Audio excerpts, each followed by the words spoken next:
അമ്മേ പരിശുദ്ധമേ, ദൈവമാതാവേ, കൃപാസനത്തിലൂടെ ഞങ്ങൾക്കും ഞങ്ങളുടെ ദേശത്തിനും അമ്മ മധ്യസ്ഥം തേടി തന്ന എല്ലാ അനുഗ്രഹങ്ങൾക്കും കൃപകൾക്കും ഞങ്ങളിപ്പോൾ ഹൃദയം നിറഞ്ഞ നന്ദി പറയുന്നു. അമ്മേ പരിശുദ്ധമേ, ദൈവമാതാവേ, 2004 ഡിസംബർ 7 ഉച്ചകഴിഞ്ഞ് 2:30 കൃപാസനത്തിൽ സംഭവിച്ച അമ്മയുടെ പ്രത്യക്ഷപ്പെടലിനെ കുറിച്ച് സമർപ്പിച്ചിരിക്കുന്ന പഠനരേഖകളുടെ മേൽ സഭാത്മകമായ പഠനം ആരംഭിക്കുവാൻ ഞങ്ങൾ പ്രാർത്ഥിക്കുന്നു.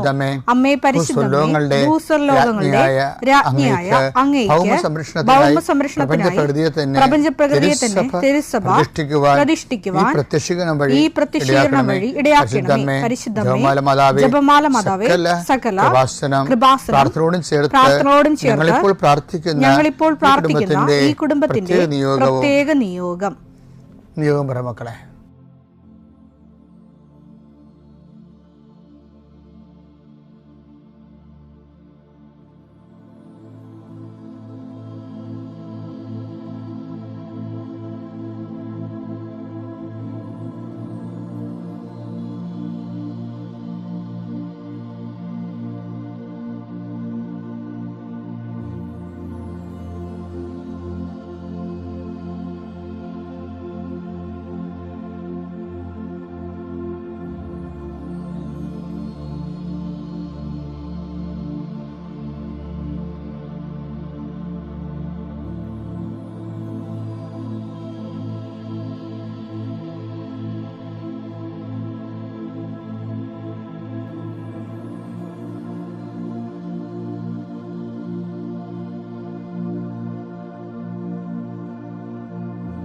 അമ്മയുടെ പ്രത്യക്ഷീകരണത്തിന്റെ ഈ അനുഗ്രഹവേളയിൽ ഞങ്ങൾക്ക് സാധിച്ചു തരുവാൻ കനിയണമേ. ആമേൻ. വിശ്വാസ പ്രമാണം. സർവശക്തനായ പിതാവും ആകാശത്തിന്റെയും ഭൂമിയുടെയും സൃഷ്ടാവുമായ ദൈവത്തിൽ ഞാൻ വിശ്വസിക്കുന്നു. അവിടുത്തെ ഏകപുത്രനും ഞങ്ങളുടെ കർത്താവുമായ ഈശോമിശിഹായിലും ഞാൻ വിശ്വസിക്കുന്നു. ഈ പുത്രൻ പരിശുദ്ധാത്മാവിനാൽ ഗർഭസ്ഥനായി കന്യകാമറിയത്തിൽ നിന്ന് പിറന്ന് പൊന്തിയോസ് പീലാത്തോസിന്റെ കാലത്ത് പീഡകൾ സഹിച്ച് കുരിശിൽ തറയ്ക്കപ്പെട്ട് മരിച്ച് അടക്കപ്പെട്ട് പാതാളങ്ങളിൽ ഇറങ്ങി മരിച്ചവരുടെ ഇടയിൽ നിന്ന് 3-ാം നാൾ ഉയർത്ത് സ്വർഗത്തിലേക്ക് എഴുന്നള്ളി സർവശക്തിയുള്ള പിതാവായ ദൈവത്തിന്റെ വലതുഭാഗത്തിരിക്കുന്നു. അവിടെ നിന്ന് ജീവിക്കുന്നവരെയും മരിച്ചവരെയും വിധിക്കുവാൻ വരുമെന്നും ഞാൻ വിശ്വസിക്കുന്നു. പരിശുദ്ധാത്മാവിലും ഞാൻ വിശ്വസിക്കുന്നു. വിശുദ്ധ കത്തോലിക്കാ സഭയിലും പുണ്യവാന്മാരുടെ ഐക്യത്തിലും പാപങ്ങളുടെ മോചനത്തിലും ശരീരത്തിന്റെ ഉയർപ്പിലും നിത്യമായ ജീവിതത്തിലും ഞാൻ വിശ്വസിക്കുന്നു. ആമേൻ. സ്വർഗ്ഗസ്ഥനായ ഞങ്ങളുടെ പിതാവേ, അങ്ങയുടെ നാമം പൂജിതമാകണമേ. അങ്ങയുടെ രാജ്യം വരണമേ.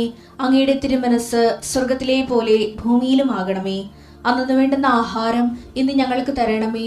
ഞങ്ങളോട് തെറ്റ് ചെയ്യുന്നവരോട് ഞങ്ങൾ ക്ഷമിക്കുന്നത് പോലെ ഞങ്ങളുടെ തെറ്റുകൾ ഞങ്ങളോടും ക്ഷമിക്കണമേ. ഞങ്ങളെ പ്രലോഭനത്തിൽ ഉൾപ്പെടുത്തരുതേ, തിന്മയിൽ ഞങ്ങൾ രക്ഷിക്കണമേ. ആമേൻ. നന്മ നിറഞ്ഞ മറിയമേ, സ്വസ്തി. കർത്താവ് അങ്ങയുടെ കൂടെ സ്ത്രീകളിൽ അങ്ങ് അനുഗ്രഹിക്കപ്പെട്ടവളാകുന്നു. അങ്ങയുടെ ഉദരത്തിൻ ഫലമായി ഈശോ അനുഗ്രഹിക്കപ്പെട്ടവനാകുന്നു. പരിശുദ്ധ മറിയമേ, തമ്പുരാന്റെ അമ്മേ, പാപികളായ ഞങ്ങൾക്ക് വേണ്ടി ഇപ്പോഴും ഞങ്ങളുടെ മരണസമയത്തും തമ്പുരാനോട് അപേക്ഷിക്കണമേ. ആമേൻ. കർത്താവേ, നിന്റെ ഉന്നതമായ നാമത്തിന് സ്തോത്രം ചെയ്യുന്നു. കർത്താവേ, നിന്റെ വിശുദ്ധ പൗരോഹിത്യത്തെ മഹത്വപ്പെടുത്തണമേ. കർത്താവെ, സഭയിലുള്ള സാന്നിധ്യം പ്രകടമാക്കണമേ. 40 വർഷം ഞാൻ അർപ്പിച്ച കുർബാന്റെ യോഗ്യതയാൽ കൃപാസ്ഥാനത്താറെ ജീവനോടെ പ്രത്യക്ഷപ്പെട്ട മാതാവിന്റെ പ്രത്യക്ഷീകരണത്തിന്റെ യോഗ്യതയാൽ അൾത്താരയിൽ നടന്ന 10,000-കണക്കിന് ആരാധന ശക്തിയാൽ ദൈവവേദനെ മനസ്സ്, ശരീരം, ആരോഗ്യം ഏതെല്ലാ മേഖലകളിലെ എൻ്റെ മക്കള് ഇന്ന് ഞെരുങ്ങുകയോ വിഷമിക്കുകയോ ചെയ്യുന്നുണ്ടെങ്കിൽ കർത്താവിൻ്റെ രക്തം നിങ്ങൾ തളിക്കപ്പെടട്ടെ. യേശുവിൻ്റെ നാമത്തിൽ വിങ്ങുന്ന മനസ്സാണ് നിങ്ങളുടെ എങ്കിൽ, സാമ്പത്തിക തകർച്ച ഉള്ളത് കാരണം, ചെയ്തുകൊണ്ടിരിക്കുന്ന കാര്യങ്ങൾ മുടങ്ങിപ്പോയത് കാരണം, വരുമാന സ്രോതസ് അടഞ്ഞു പോയത് കാരണം, പഠിക്കേണ്ട കാര്യങ്ങളും വിസ പ്രോസസ്സിങ്ങും നാട്ടിലുള്ള പരീക്ഷകളും ടെസ്റ്റുകൾ പരീക്ഷ ഫലങ്ങൾ പ്രതീക്ഷിക്കുന്നവരെ, എൻ്റെ വിഷയത്തിന് PSC ടെസ്റ്റ് പിടിച്ചെന്നെങ്കിലും ആഗ്രഹിക്കുന്നവരെ, അതെല്ലാം ഈ ഒറ്റ പ്രാർത്ഥന കൊണ്ട് ദൈവത്തിലെ നിന്നെ ഏറ്റെടുക്കുകയും നിന്റെ ആവശ്യങ്ങൾ അറിഞ്ഞ് നിന്നെ സന്ധിക്കുകയും ചെയ്യും. നീ കടം കൊടുത്തിട്ടുള്ളവർ, അത് കിട്ടാത്തവർ, നിന്നോട് കടം വാങ്ങിച്ചിട്ടുള്ളവർ, അത് തരാത്തവർ, എല്ലാം കൊണ്ട് നീ ഞെരുങ്ങുന്ന വിഷയങ്ങളെല്ലാം കൃപാസ്ഥാനത്താരെ ജീവനോടെ പ്രത്യക്ഷപ്പെട്ട പരിശുദ്ധ അമ്മ നിന്റെ ഇന്നിൻ്റെ സങ്കടങ്ങളെ കണ്ണുനീരിനെ ഏറ്റെടുക്കുകയും എൻ്റെ ഈശോയുടെ നാമത്തിൽ ഞാൻ നിന്നെ ആശീർവദിക്കുകയും നീ ശക്തിപ്പെട്ട് രാത്രി തിരിച്ചെത്തുന്നവരെ കർത്താവിൻ്റെ കൃപ നിന്നെ പിന്തുടരട്ടെ. പിതാമ്പുത്രനും പരിശുദ്ധാത്മാശ്വരിച്ച് നീക്കുവാമേ. ഈ ദിവസങ്ങളൊക്കെ പഴങ്കഥകൾ പറയുകയാണ്. ഇത് 88 ഒരു പള്ളിയിലിരിക്കുകയാണ്. ആ പള്ളിയുടെ പേരൊന്നും പറയണില്ല. അപ്പോൾ ഈ പറഞ്ഞ ആൾക്കാർക്ക് മനസ്സിലാകും. ഞാൻ ആ പള്ളി ഇരിക്കുമ്പോൾ ഞാനത് അന്ന് കുറച്ച് അവശനാണ്. എന്ന് വെച്ചാൽ ഇന്ന് അവശനല്ലെന്നൊന്നും പറയണില്ല, ഇന്ന് ഇത്തിരി അഭിഷേകമുണ്ട് അവശനാണെങ്കിൽ. അപ്പോൾ അന്നെന്ന് പറയണത് അത്രയും അഭിഷേകമൊന്നും ആയിട്ടില്ല. അപ്പോൾ അത് വർക്കിനൊക്കെ അത് ബാധിക്കുന്നുണ്ട്. അപ്പോൾ എനിക്ക് പരിചയമുള്ളൊരു കന്യാസ്ത്രീയുണ്ട്, അടുപ്പമുള്ള വെച്ചാൽ അവർ ഹെഡ് മാസ്റ്ററാണ്, റിട്ടയർ ആയതാണ്, ഇപ്പോൾ വിശ്രമ ജീവിതമാണ്. അപ്പോൾ എന്നോട് പറയും, എൻ്റെ കൊച്ചച്ച എന്നാ കോലമാണിത്. അപ്പോൾ എനിക്ക് ഞായറാഴ്ച 2 കുർബാന, പിന്നെ കാറ്റഗിസം, പിന്നെ കുറേ സംഘടനാ മീറ്റിംഗ് എല്ലാം കൂടി വന്നിട്ട് ഞാനൊരു 12:30 ആകുമ്പോൾ ഇങ്ങനെ വല്ലാത്ത രീതി തളർന്നു പോകും. അപ്പോൾ എന്നോട് പറയും, ഊണ് കഴിക്കണേ ഞാൻ മടത്തിൽ ചെന്ന്. അപ്പോൾ മടത്തിൽ ചെല്ലുമ്പോൾ ആ കന്യാസ്ത്രീ എനിക്കൊരു സൂപ്പ് തരും, പ്രത്യേകം ഉണ്ടാക്കിയ നല്ല സൂപ്പാണ്, കുറച്ച് ബലം കിട്ടും. അപ്പോൾ ഒരു ദിവസം ഞാൻ കന്യാസ്ത്രീയുടെ അടുത്ത് ചെല്ലുമ്പോൾ ആ അമ്മ ഇരുന്നുകൊണ്ട് ഇല തിന്നുകയാണ്. അതൊരു ഒരു ചെടിയുടെ ഇല തിന്നുക. അപ്പം അവർ പോർട്ടിക്കോയിൽ വരാന്തയിൽ കസേര വരച്ചിട്ട് ഈ അതിൻ്റെ മുകളിൽ വരാന്തയിൽ തൂങ്ങിക്കിടക്കുന്ന ഒരു വള്ളിച്ചെടിയുണ്ട്. അമ്മേന്നാണ്ട് ഇല പിറക്കി തിന്നണത്. അപ്പം ഞാൻ ചോദിച്ചാൽ, അമ്മ ഇത് എന്നാ ഇലയാണ് ഇത്? അപ്പം എന്നോട് ചക്കരകൊല്ലി ഇലയാണ് അച്ഛാ ഇത്. എന്തിനാണ്? എനിക്കിത്തിരി ലേശം ഷുഗറൊക്കെ ഉണ്ടല്ലോ, അതുകൊണ്ട് ഞാൻ ചക്കരകൊല്ലി ഇല തിന്നുകയാണ്. അത് ഓക്കെ. അപ്പം ഞാൻ ആദ്യമായിട്ട് കേൾക്കണത് ഇങ്ങനെ ഷുഗറുകാർക്ക് ചക്കരകൊല്ലി ഇലയൊക്കെ തിന്നാ. പഴയ തലമുറ അങ്ങനെ കഴിച്ചിരുന്നു, ഇപ്പം കഴിക്കുന്നുണ്ടോയെന്ന് അറിയത്തില്ല. ഇപ്പം ഷുഗറുകാർക്ക് ഇപ്പോൾ എല്ലാവരും കൂടി ഇപ്പോൾ ഈ മധുരക്കിഴങ്ങ് വെച്ച് പിടിപ്പിക്കുകയല്ലേ. ഏതോ ഒരു മാസികയിൽ മധുരക്കിഴങ്ങ് ഷുഗറിന് നല്ലതാണെന്ന് പറഞ്ഞിട്ട് ആൾക്കാർ ഇപ്പോൾ പലയിടത്തും ഞാൻ കണ്ട് മധുരക്കിഴങ്ങ് വെച്ച് പിടിപ്പിച്ചിട്ട് ഷുഗറുകാർ പ്രത്യേകിച്ച് ചെയ്യാൻ പറ്റുമോ ചെയ്യട്ടെ, നല്ലതായിരിക്കും. അപ്പോൾ അത് കാലം മാറിയപ്പോൾ വേറെ ഐറ്റം വന്നതാണ്. വേറെ റിസോർട്ട് ഈ കന്യാസ്ത്രീയുടെ അടുത്ത് ഞാൻ വേറെ ദിവസം ചെല്ലുമ്പോൾ ഉണ്ടല്ലോ, അന്നൊരു അടിയുന്ന ഏതോ കന്യാസ്ത്രീയുടെ ബർത്ത്ഡേ ആയിരുന്നു അവിടെ. അപ്പോൾ ഈ അമ്മ ഹലുവായും ലഡുവും തിന്നണം. എനിക്ക് വല്ലതും പറയാൻ പറ്റുമോ? അപ്പം ഒരാൾ തന്നെ പരസ്പര വിരുദ്ധമായ 2 കാര്യങ്ങൾ 2 സമയത്ത് ചെയ്യുമ്പോൾ ഞാനൊന്നും പറഞ്ഞില്ല. നല്ല പ്രായമുള്ള കന്യാസ്ത്രീയല്ലേ, എന്നോട് വേണം വലിയ ഇഷ്ടമാണ്. മക്കളെ, ഇത് കേട്ടപ്പോൾ നിങ്ങൾക്ക് തോന്നിയത് ഇത് ഒരു രസത്തിന് ഇൻഫർമേറ്റീവാണ്. ഇൻഫർമേറ്റീവ് അല്ല, ഇതിലൊരു വചനമുണ്ട്. പ്രത്യേകിച്ച് നമുക്ക് ശ്രദ്ധിക്കേണ്ടത് ഐസയ 64:6 നോക്കിയേ. ഞങ്ങൾക്ക് രക്ഷ കിട്ടുമോ? അതാണ് വിഷയം. ഈ പുണ്യവും പാപവും ഒരുമിച്ച് ചെയ്താലുള്ള കുഴപ്പം എന്താ? ഈ ലഡുവും ചക്കരവല്ലി ഇലയും കൂടി ഒരുമിച്ച് കഴിച്ചാലുള്ള കുഴപ്പം എന്താണ്? ഞങ്ങൾക്ക് രക്ഷ കിട്ടുമോ? എന്താണ് കാര്യം? ഞങ്ങൾ അശുദ്ധനെ പോലെയും ഞങ്ങളുടെ സൽപ്രവൃത്തികൾ മലിനവസ്ത്രം പോലെയുമാണ്. സൽപ്രവൃത്തികളാണ് ചെയ്യണതെങ്കിൽ എന്താ പറ്റി? പാപം പുണ്യത്തിൻ്റെ കൂടി പാപം കയറണ കാരണം ഞങ്ങളുടെ സൽപ്രവൃത്തികൾ മലിന വസ്ത്രം പോലെയുമാണ്. അപ്പം അതിൻ്റെ കുഴപ്പം എന്താണ്? ആ രക്ഷയെ അത് ബാധിക്കുമെന്നാണ്. മനസ്സിലായില്ലേ? അപ്പം പാപം പുണ്യം ഇപ്പം പാപം ചെയ്തിട്ട് അതുകൊണ്ട് പുണ്യം കൊണ്ട് തന്നെ മറക്കാമെന്ന് വെച്ച് കഴിഞ്ഞാലേ വിമണി പാടായിരിക്കും. ആഘോഷനും തോന്നിയവാസവും വ്യക്തിപരമായ താല്പര്യങ്ങൾക്ക് വേണ്ടി കൂതാശകൾ വെട്ടിമുറിച്ച് വീട്ടിൽ പോയി നിൽക്കുകയും ഇങ്ങനെ അഭ്യാസങ്ങളൊക്കെ കാണിച്ചാലേ പിന്നെ എന്തെങ്കിലും ആതുര സേവനവും കിട്ടുന്ന ശമ്പളം കൊണ്ട് പാദം കൊടുക്കാവുന്ന അല്ലെങ്കിൽ എന്നൊക്കെ വിചാരിച്ചാലേ ഞങ്ങളുടെ സൽപ്രവൃത്തികൾ എന്ത് പറ്റുമോ? അതിനെ മലിനമായ വസ്ത്രങ്ങൾ പോലെയാണ്. ഇല പോലെ ഞങ്ങൾ കൊഴിയുന്നു, കാറ്റുന്ന പോലെ ഞങ്ങളുടെ അകൃത്യങ്ങൾ ഞങ്ങളെ പറപ്പിച്ചു കളയുന്നു. ഓക്കെ അല്ലേ? ഇതാണ് അവസ്ഥ. അപ്പം പുണ്യമായിട്ട് തന്നെ പോകാൻ നോൻപ് കാലത്ത് പ്രത്യേകം ശ്രദ്ധിക്കണം. പാപപ്രവർത്തികളുടെ എണ്ണം കുറച്ചില്ലായ്മ ചെയ്യണം. പിതാവിൻ്റെയും പുത്രൻ്റെയും എൻ്റെ ഈശോയും ചേർന്ന് എൻ്റെ കുടുംബത്തിൽ തന്ന നിരവധി അനുഗ്രഹങ്ങൾക്ക് സാക്ഷിയായിട്ടാണ് ഞാൻ ഈ ആൾത്താരയിൽ നിൽക്കുന്നത്. പരിശുദ്ധ അമ്മയുടെ പ്രത്യക്ഷീകരണത്തിൻ്റെ സാക്ഷിയാക്കി ഞങ്ങളെ ഉയർത്തിയതിനെ ഓർത്ത് ഞങ്ങൾ ഹൃദയം നിറഞ്ഞ നന്ദി പറയുന്നു. എൻ്റെ പേര് ജിൻസി. ഞാൻ എറണാകുളം തേവയ്ക്കൽ ഇടവകാംഗമാണ്. എൻ്റെ ഹസ്ബൻഡ് മെർച്ചൻ്റ് നേവി ഓഫീസറാണ്, സിബി ജെയിംസ്. 2019 മെയ് മാസത്തിലാണ് ഞാൻ ആദ്യമായി ഉടമ്പടി എടുക്കുന്നത്. ഉടമ്പടി എടുക്കാനുള്ള സാഹചര്യമുണ്ടായത് 4 തവണ കൃപാസനത്തിൻ്റെ പേപ്പർ എനിക്ക് കിട്ടുകയും 4ാമത്തെ തവണ ഞാൻ ഇവിടെ വന്ന് ഉടമ്പടി എടുക്കുകയുമാണ് ചെയ്തത്. ഇപ്പോൾ ഞാൻ കഴിഞ്ഞ തവണ പുതുക്കിയത് സിൽവർ ഗ്രേയിലേക്ക് ഞാൻ കയറുകയുണ്ടായി. 2 തവണ ഇതിനു മുൻപ് ഞാൻ സാക്ഷ്യം പറഞ്ഞിട്ടുണ്ട്. പരിശുദ്ധ അൾത്താരയിൽ നിന്ന് അച്ഛൻ സന്ദേശം ലഭിച്ച ഒരു വലിയൊരു സാക്ഷ്യവും എൻ്റെ കുഞ്ഞിന് ലഭിച്ച രോഗസൗഖ്യത്തിൻ്റെ സാക്ഷ്യവും ഞാൻ 2 വട്ടം യൂട്യൂബിൽ പറയുകയുണ്ടായി. ഇപ്പോൾ ഞങ്ങൾക്ക് കിട്ടിയ ഈ ഒരു അനുഗ്രഹത്തെപ്പറ്റി പരിശുദ്ധ അമ്മ ഞങ്ങളുടെ ഇടയിൽ ഇടപെട്ട് സമയച്ചുരുക്കം സംഭവിച്ച് ഞങ്ങൾക്ക് തന്ന ഈ ഒരു അനുഗ്രഹങ്ങളെപ്പറ്റി എൻ്റെ ഹസ്ബൻഡ് എക്സാം പാസ്സായതിനെപ്പറ്റി ഹസ്ബൻഡ് തന്നെ പറയുന്നതാണ്. ഞാൻ ഹസ്ബൻഡിന് കൊടുക്കുന്നു. എൻ്റെ പേര് സിബി ജെയിംസ്. പരിശുദ്ധ അമ്മയ്ക്കും തിരുകുമാരനും ഒരു 1000 കോടി നന്ദി പറയുന്നു. ഞാൻ മെർച്ചൻ്റ് നേവി ഓഫീസറാണ്. 2nd ഓഫീസറായിട്ട് ഇപ്പോൾ സെയിൽ ചെയ്തുകൊണ്ടിരിക്കുന്നു. ഞാൻ 2022 ചീഫ് മേറ്റ് എക്സാംസ് കൊടുക്കുന്നതിൻ്റെ കോഴ്സ് കംപ്ലീറ്റ് ചെയ്യുകയും എന്നാൽ എക്സാംസ് ക്ലിയർ ചെയ്യുന്നതിന് സമയമെടുക്കുന്നു എന്നുള്ളത് കൊണ്ട് ഞാൻ എക്സാംസ് കൊടുക്കാണ്ട് ഫിനാൻഷ്യലായിട്ടുള്ള പ്രോബ്ലംസൊക്കെ ഉണ്ടാകും എന്നുള്ളൊരു പേടിയും കാരണം ഞാൻ എക്സാംസ് കൊടുക്കുന്നത് നീട്ടി വെച്ചുകൊണ്ടിരുന്നു.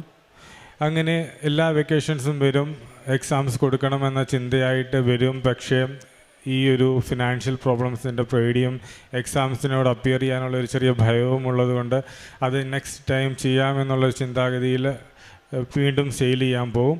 അങ്ങനെ ഇരിക്കുമ്പോൾ വൈഫ് 2025 എക്സാം ഷെഡ്യൂൾ വന്നപ്പോൾ ജൂലൈയിൽ എക്സാം ഉണ്ടെന്ന് കണ്ട് വൈഫ് ഉടമ്പടിയിൽ പ്രാർത്ഥിച്ച് 2025 ജൂലൈയിലെ എക്സാം കൊടുക്കണമെന്ന് എന്നോട് ആവശ്യപ്പെടുകയുണ്ടായി. 2025 മാർച്ചിൽ ഞാൻ വെക്കേഷൻസിന് വരികയുണ്ടായി. ആ സമയത്ത് പ്രിപ്പയർ ചെയ്യുകയും എക്സാംസ് കൊടുക്കണമെന്നുള്ള പൂർണ്ണമായ ഒരു ചിന്തയിലൂടെയാണ് ഞാൻ ലാസ്റ്റ് ടൈം വെക്കേഷന് വന്നത്. 2025 മാർച്ചിൽ ഞാൻ തിരികെ വരികയും വീട്ടിലെ കുറച്ച് ഫങ്ഷൻസും ഹോസ്പിറ്റൽ കേസസും ഒക്കെ ആയിട്ട് കുറച്ച് ബിസിയായി. 2025 ജൂൺ ആയപ്പോഴത്തേക്കും എക്സാംസ് കൊടുക്കാൻ വേണ്ടിയിട്ടുള്ള അസസ്മെൻ്റ് എല്ലാം കംപ്ലീറ്റ് ചെയ്തു. ജൂലൈ 1 മാസം കൂടി ഉള്ളൂ എക്സാംസ് കൊടുക്കാൻ വേണ്ടിയിട്ട്. ഇതുവരെയായിട്ടും പഠിച്ചു തുടങ്ങിയിട്ടില്ല.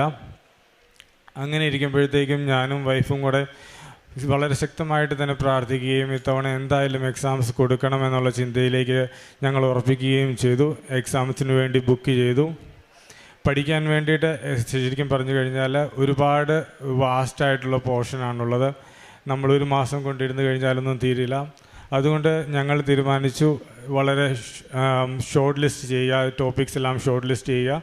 അതിനുവേണ്ടി ഞങ്ങൾ ചെയ്തത് എന്താണെന്ന് വെച്ച് കഴിഞ്ഞാൽ പ്രാർത്ഥിച്ച് ബൈബിളിൻ്റെ ഭാഗങ്ങളൊക്കെ എടുത്ത് അതിനകത്തുനിന്ന് കിട്ടുന്ന ഹിൻറ്റുകൾ കൊണ്ട് ഞങ്ങൾ ഓരോ പോർഷൻസ് പേജസിൻ്റെ നമ്പറുകളൊക്കെ എടുത്ത് ഞങ്ങൾ പോർഷൻസ് ഞാൻ ഷോർട്ട് ലിസ്റ്റ് ചെയ്തു. അതിനു വേണ്ടിയിട്ട് എന്നെ കൂടുതലായിട്ട് സഹായിച്ചത് എൻ്റെ വൈഫ് തന്നെയായിരുന്നു. എൻ്റെ കൂട്ടത്തിൽ വൈഫ് കൂടുതൽ സമയം ചിലവഴിച്ച് അതിനു വേണ്ടിയിട്ട് എനിക്ക് പോർഷൻസ് ഷോർട്ട് ലിസ്റ്റ് ചെയ്ത് തരികയുണ്ടായി.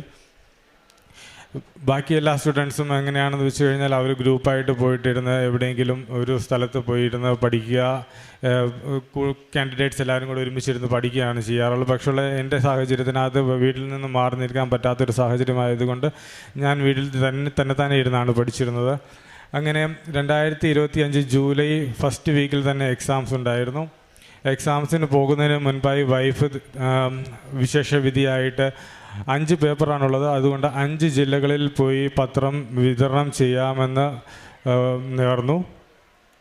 ഞാൻ എക്സാംസിന് പോകുന്നതിന് മുമ്പായി നേർച്ച വസ്തുക്കൾ എല്ലാം തന്നെ ഉപയോഗിച്ച് പ്രാർത്ഥിക്കുകയും എക്സാം ഹോളിൽ കയറുന്നതിന് മുൻപ് ഉപ്പിട്ട് പ്രാർത്ഥിക്കുകയും എക്സാം പേപ്പറിൽ തൈലം പുരട്ടുകയും എല്ലാം ചെയ്തു. 5 പേപ്പർ കംപ്ലീറ്റ് ചെയ്തതിനകത്ത് 2 പേപ്പർ എനിക്ക് ടഫായിരുന്നു. ഞാൻ വിചാരിച്ചു എനിക്കത് കിട്ടില്ല എന്നുള്ള പൂർണ്ണമായ ഒരു തോന്നലുണ്ടായി. കാരണം എനിക്ക് എഴുതിയപ്പോൾ തന്നെ മനസ്സിലായി അതെനിക്ക് കിട്ടാനുള്ള ചാൻസ് ഇല്ല. എങ്കിലും പേപ്പർ സബ്മിറ്റ് ചെയ്യുന്നതിന് മുൻപായിട്ട് എൻ്റെ കയ്യിലുള്ള ഉപ്പും തൈലവും പുരട്ടി തന്നെയാണ് ഞാൻ സബ്മിറ്റ് ചെയ്യാറുണ്ടായിരുന്നത്. പിന്നെ അതിനുശേഷം നെക്സ്റ്റ് മന്താണ് റിസൾട്ട് വരുന്നത്. ആ റിസൾട്ട് വരുന്നത് വരെ ഡെയിലി ഞാൻ എല്ലാ ദിവസവും പ്രാർത്ഥിക്കുമായിരുന്നു. പേപ്പർ ചെക്ക് ചെയ്യാൻ പോകുന്ന ഇൻവിജിലേറ്ററിനെ സമർപ്പിച്ച് പ്രാർത്ഥിക്കും, പേപ്പേഴ്സിനെ സമർപ്പിച്ച് പ്രാർത്ഥിക്കും. അങ്ങനെ നെക്സ്റ്റ് മന്ത് റിസൾട്ട് വന്നപ്പോഴത്തേക്കും വിചാരിച്ച 2 പേപ്പർ ഉൾപ്പെടെ എല്ലാ 5 പേപ്പറും എനിക്ക് ഫസ്റ്റ് അറ്റംപ്റ്റിൽ തന്നെ കിട്ടുകയും എല്ലാം തന്നെ പെട്ടെന്ന് ടൈം ഷോർട്ടനിങ് നടത്തി എനിക്ക് എല്ലാം തന്നെ പെട്ടെന്ന് തന്ന് തിരുകുമാരനും കൃപാസന മാതാവും എനിക്ക് പേപ്പേഴ്സ് എല്ലാം തന്ന് എക്സാം പാസ്സാക്കുകയും ചെയ്തു. ബാക്കിയുള്ള ഞങ്ങൾക്ക് ലഭിച്ച അനുഗ്രഹങ്ങൾ വൈഫ് വിവരിക്കുന്നതായിരിക്കും. പരിശുദ്ധ അമ്മ വഴിയായിട്ട് ഞങ്ങളുടെ സാഹചര്യങ്ങൾ വളരെ മെറിറ്റ് ഞങ്ങൾക്ക് തീർത്തും കുറവുകൾ ഒരുപാട് കൂടുതലുമായിരുന്നു. കാരണം ഈ എക്സാം കൊടുക്കുന്ന സമയത്ത് നമ്മൾ വീട്ടിലാണ്, ഗ്രൂപ്പ് സ്റ്റഡി പറ്റുന്നില്ല, അതുപോലെ ഫാമിലിയുടെ കൂടെ ടൈം സ്പെൻഡ് ചെയ്യണം. വീട്ടിലിരുന്ന് പഠിക്കുമ്പോൾ കുട്ടികൾ എപ്പോഴും ഹസ്ബൻഡിൻ്റെ അടുത്തേക്ക് ചെല്ലുകയും ചെയ്യുന്നുണ്ടായിരുന്നു. അപ്പം ഞാൻ തീരുമാനിച്ചു 2025 മുതൽ എൻ്റെ കയ്യിൽ ഉടമ്പടിയാണുള്ളത്. ഇത്രയും ശക്തമായിട്ടുള്ള ഒരു ആയുധം എൻ്റെ കയ്യിലുള്ളപ്പോൾ ഗ്രൂപ്പ് സ്റ്റഡിയുടെ ആവശ്യമുള്ളതായിട്ട് എനിക്ക് തോന്നിയില്ല. ഞാനതിന് കൂടുതൽ സപ്പോർട്ടും ചെയ്തില്ല ഹസ്ബൻഡിനെ. കാരണം അങ്ങനെ ഒരു മെറിറ്റ് നമുക്കില്ലാത്തപ്പോൾ എന്താണെങ്കിലും പരിശുദ്ധ അമ്മയുടെ ഗ്രേസ് അവിടെ വർക്ക് ചെയ്യുമെന്ന് എനിക്ക് നന്നായിട്ട് അറിയാമായിരുന്നു. അതുകൊണ്ട് തന്നെ ഞാൻ പറഞ്ഞു 2025 മുതൽ 2007 വരെയുള്ള ക്വസ്റ്റ്യൻ പേപ്പേഴ്സ് പിന്നിലേക്ക് എടുത്ത് അതിന് റിപ്പീറ്റഡ് ആയിട്ട് വരുന്ന ക്വസ്റ്റ്യൻസ് മുഴുവൻ ഞാൻ എഴുതി പഠിക്കുന്ന ഹസ്ബൻഡിന് തൈലം പൂശി ഉപ്പിട്ട് കൊണ്ടുവന്ന് കൊടുക്കുകയും ഹസ്ബൻഡ് അതനുസരിച്ച് പ്രിപ്പയർ ചെയ്യും. അച്ഛൻ ഇവിടുത്തെ ധ്യാനത്തിൽ പറയുന്ന ഡേറ്റുകൾ 4, 5, 7, 10 എന്നൊക്കെ അച്ഛൻ ആ ഇടയ്ക്ക് പറയുന്നുണ്ടായിരുന്നു. ആ ഡേറ്റുകളിലുള്ള വരുന്ന പേജസിലെ ക്വസ്റ്റ്യൻസ്, അതുപോലെ ബുക്കിലെ ആ പേജസ്, അതുപോലെ സെപ്റ്റംബർ 8, മാതാവിൻ്റെ ഡിസംബർ 7 ഇങ്ങനെയുള്ള ഡേറ്റുകളിലൊക്കെ വരുന്ന ക്വസ്റ്റ്യൻ പേപ്പേഴ്സൊക്കെ എൻ്റെ വിശ്വാസം സംരക്ഷിക്കാൻ വേണ്ടിയിട്ട് ഞാൻ പരിശുദ്ധ അമ്മയോട് പ്രാർത്ഥിച്ച് ഈ ക്വസ്റ്റ്യൻ പേപ്പേഴ്സൊക്കെ ഞാൻ ഹസ്ബൻഡിന് കൊടുക്കുകയും അവിടുന്ന് പ്രിപ്പയർ ചെയ്യുകയും, കാരണം ഹസ്ബൻഡിൻ്റെ മെമ്മറി കുറച്ച് പ്രശ്നമാണ്, പഠിക്കുന്നതൊന്നും ഓർമ്മയിൽ നിൽക്കില്ല, കോൺസെൻട്രേഷൻ ഒന്നും കിട്ടുന്നില്ല, ഇങ്ങനെയുള്ള ഒരുപാട് കുറവുകളുണ്ടായിരുന്നു. അപ്പം പരിശുദ്ധ അമ്മയുടെ ഗ്രേസിൽ മാത്രം വർക്ക് ചെയ്ത് ഇത് പരിശുദ്ധ അമ്മ ഇടപെട്ട് ഞങ്ങൾക്ക് കിട്ടിയ ഒരു സാക്ഷ്യമാണ്, വലിയൊരു അനുഗ്രഹമാണ് സമയച്ചുരുക്കം സംഭവിച്ചത് എന്ന് ഞങ്ങൾ വിശ്വസിക്കുന്ന പരിശുദ്ധ അമ്മയ്ക്ക് ഈശോയും ചേർന്ന് തന്നതിന് ഒരുപാട് നന്ദി പറയുന്നു. രണ്ടാമത്തെ എൻ്റെ സാക്ഷ്യം, ഞങ്ങൾക്കൊരു ഹോം ലോൺ ഓൾറെഡി ഉണ്ടായിരുന്നതാണ്. ആ ഹോം ലോൺ കൊറോണയ്ക്ക് ശേഷം മൊറട്ടോറിയം ഞങ്ങൾക്ക് ഓഫർ കിട്ടുകയും ഇതിൽ ഗ്രാജുവലി നമുക്കതൊരു 11.3% ഇൻട്രസ്റ്റിലേക്ക് അത് പോവുകയും ചെയ്തു. അപ്പോൾ ഹസ്ബൻഡിന് ഇങ്ങനെ ജോലി ഉള്ളത് കൊണ്ടും അത്യാവശ്യം നല്ല സാലറി ഉള്ളത് കൊണ്ടും നമുക്ക് ഈ കാര്യങ്ങളൊന്നും പോകുന്നതിന് എമൗണ്ട് ഇൻട്രസ്റ്റ് റേറ്റിലും ലോൺ ഇങ്ങനെ പോകുന്നതൊന്നും വലിയ പ്രശ്നമായിട്ട് തോന്നിയിരുന്നില്ല. അപ്പോൾ ഞങ്ങൾ ഹസ്ബൻഡ് ഇത്തവണ 2024 നാട്ടിൽ വന്നപ്പോൾ തന്നെ ഒരു ചെറിയ ആവലാതി പിടിക്കുന്നുണ്ടായിരുന്നു. ഇതിങ്ങനെ ലോൺ ഇച്ചിരി കൂടുതലായിട്ട് പോകുന്നുണ്ടല്ലോ, അവർ ഇൻട്രസ്റ്റ് റേറ്റ് എടുക്കുന്നുണ്ട്, വിളിച്ചാലൊട്ട് കസ്റ്റമർ റിലേഷൻഷിപ്പിൽ നിന്ന് നമുക്കെല്ലാം ഡിലേ ആയിട്ടാണ് വരുന്നത്. അപ്പം പ്രോപ്പറായിട്ട് കോൺടാക്റ്റ് ചെയ്യാൻ പറ്റുന്നില്ല, ആൾ നാട്ടിലില്ലാത്തത് കൊണ്ട് വാട്സപ്പ് കോൺടാക്റ്റ് പുറത്ത് നടക്കുള്ളൂ. അപ്പോൾ അതുകൊണ്ടൊക്കെ ഒരുപാട് ബുദ്ധിമുട്ടുകൾ വന്നിരുന്നു. അപ്പോൾ എന്ത് ചെയ്യും, ഒരു 4-5 ബാങ്കുകൾ കോണ്ടാക്റ്റ് ചെയ്യുകയും അവരുടെ റെപ്രസെൻറ്റേറ്റീവ് വന്ന് കണക്ട് ചെയ്ത് നമ്മുടെ പ്രോപ്പർട്ടി വാല്യുവേറ്റ് ചെയ്യുകയും, വാല്യുവേഷനിൽ വരുമ്പം പ്രോപ്പർട്ടിയുടെ വാല്യൂ നമ്മുടെ ലോൺ എമൗണ്ടുമായിട്ട് ശരിയാവാത്തത് കൊണ്ട്, ലോൺ എമൗണ്ട് അതിൽ കൂടുതലായതുകൊണ്ട് അവർ റിജക്റ്റ് ചെയ്യുകയും ചെയ്യും. ഒരു ബാങ്കുകാർ റിജക്റ്റ് ചെയ്തിട്ട് അടുത്ത ആൾക്ക് കൊടുക്കും, അവർ തന്നെ കൊടുത്ത ഏകദേശം ഒരു 4-5 ബാങ്കുകൾ റിജക്റ്റ് ചെയ്തിരുന്നു.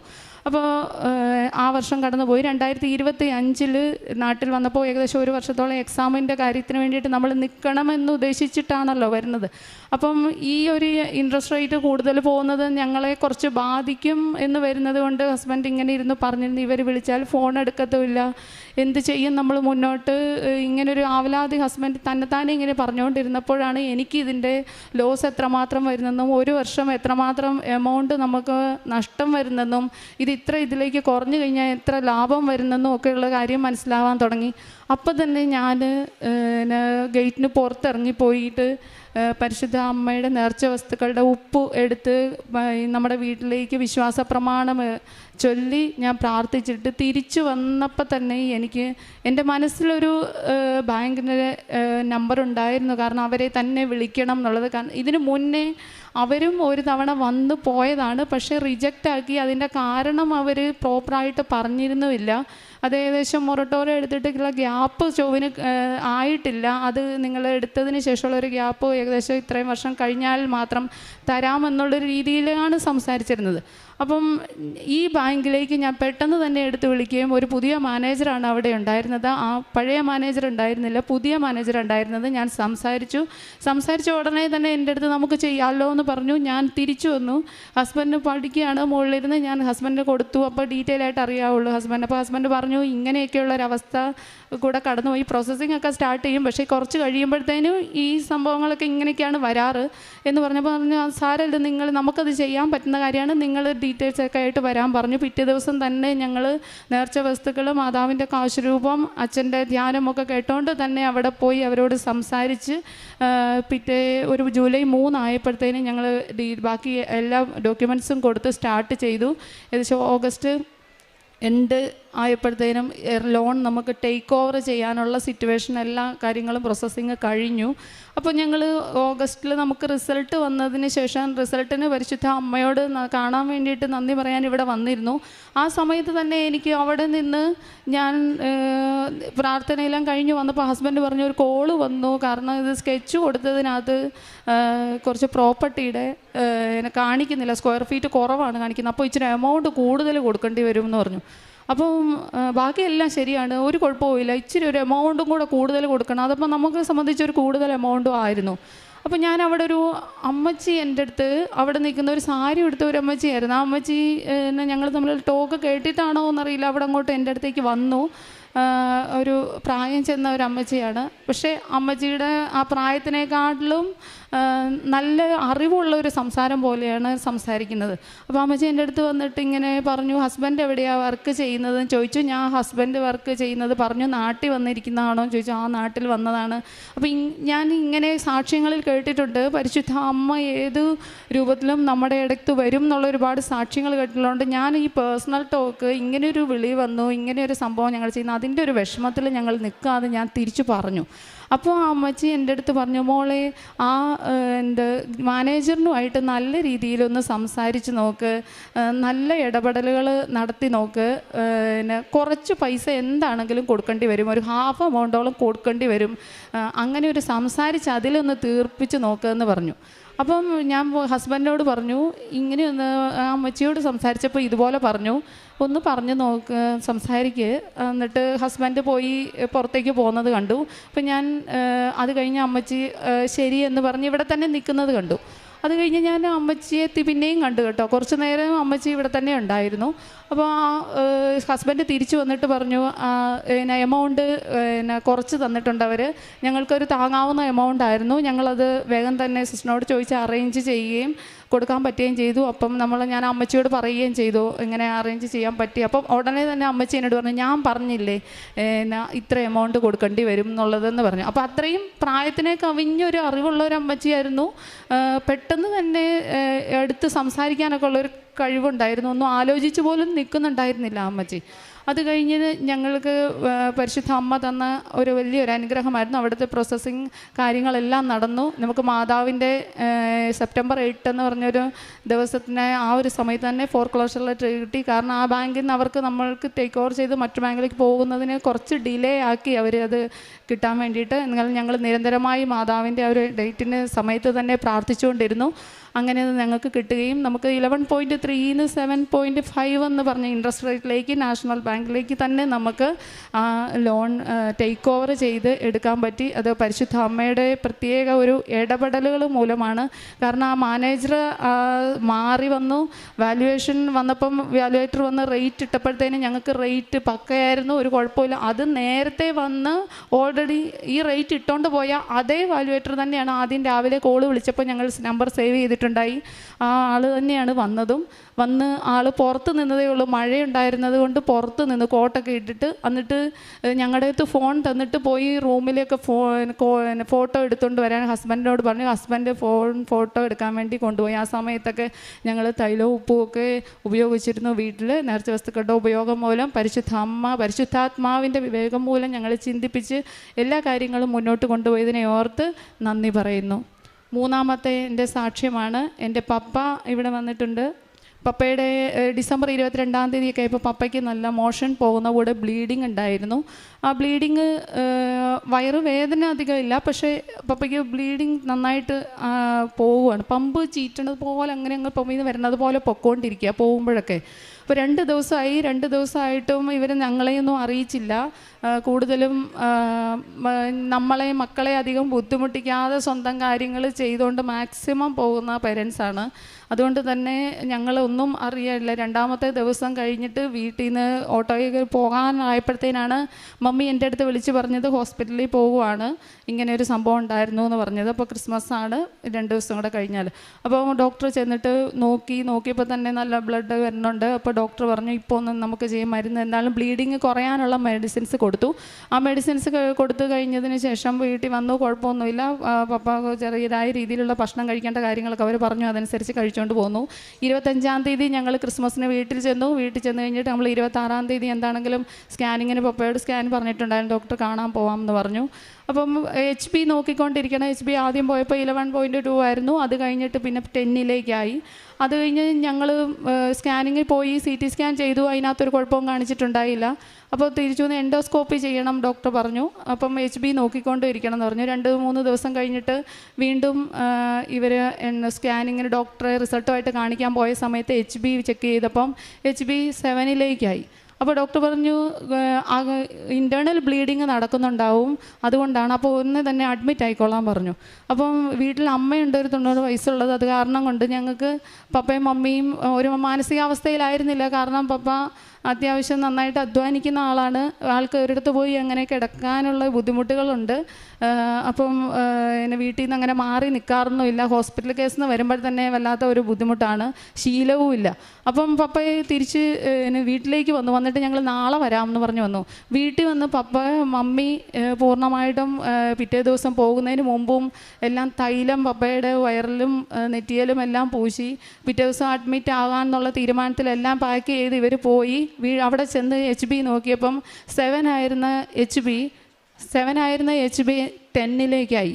അപ്പോൾ ഒരു വിശ്വാസം ഞങ്ങളുടെ ഭയങ്കരമായിട്ട് അത് ഉയർന്നു. കാരണം ഞാൻ വല്ലാതെ ബുദ്ധിമുട്ടിയിരുന്നു. 7 ആയ സമയത്ത് വിളിച്ചു പറഞ്ഞ സമയത്ത് വല്ലാത്ത വിഷമത്തിലായിരുന്നു. കാരണം ഞാൻ പപ്പ റബ്ബർ ടാപ്പിംഗ് ചെയ്യുന്ന ആളാണ്. 10 ഏക്കർ സ്ഥലത്താണ് പപ്പ പാട്ടത്തിനെടുത്തിട്ട് റബ്ബർ വെട്ടുന്നത്. അത് ഒറ്റയ്ക്കാണ് ചെയ്യുന്നത്. ആ 10 ഏക്കർ സ്ഥലത്ത് ഒരു 1500 മരമേ ഉള്ളൂ. അപ്പോൾ ഒരു മരം കഴിഞ്ഞിട്ട് അടുത്ത മരം എന്ന് പറയുന്നത് നല്ല ഗ്യാപ്പിട്ടാണുള്ളത്. അപ്പോൾ ഇത് പപ്പ ഏണി വെച്ചിട്ട് കയറി നിന്നൊക്കെയാണ് ചെയ്യുന്നത്. ഞാനവിടെ പോയപ്പോൾ കണ്ടിരുന്നു. ഒരു ദിവസം എന്നെയും കൊണ്ട് കാണിച്ചിരുന്നു ഞങ്ങൾ അവധിക്ക് ചെന്നപ്പോൾ. അപ്പോൾ ഈ ഒരു ബുദ്ധിമുട്ടും വെച്ചിട്ടാണല്ലോ പപ്പ ഈയിടെ ഈ HB 7 ആയത്. സാധാരണ ഗതിക്ക് ഞാൻ കണ്ടിട്ടുണ്ട് ഒരുപാട് പേരൻസ് വളരെ ബുദ്ധിമുട്ട് ചെറിയ കാര്യങ്ങൾക്ക് തന്നെ ഒരുപാട് നമ്മൾക്ക് കാര്യങ്ങൾക്കകത്ത് കൊണ്ട് നടക്കേണ്ടി വരാറുണ്ട്. പക്ഷേ ഇവർ ഞങ്ങളെ ഒന്നും അറിയിക്കുന്നില്ല.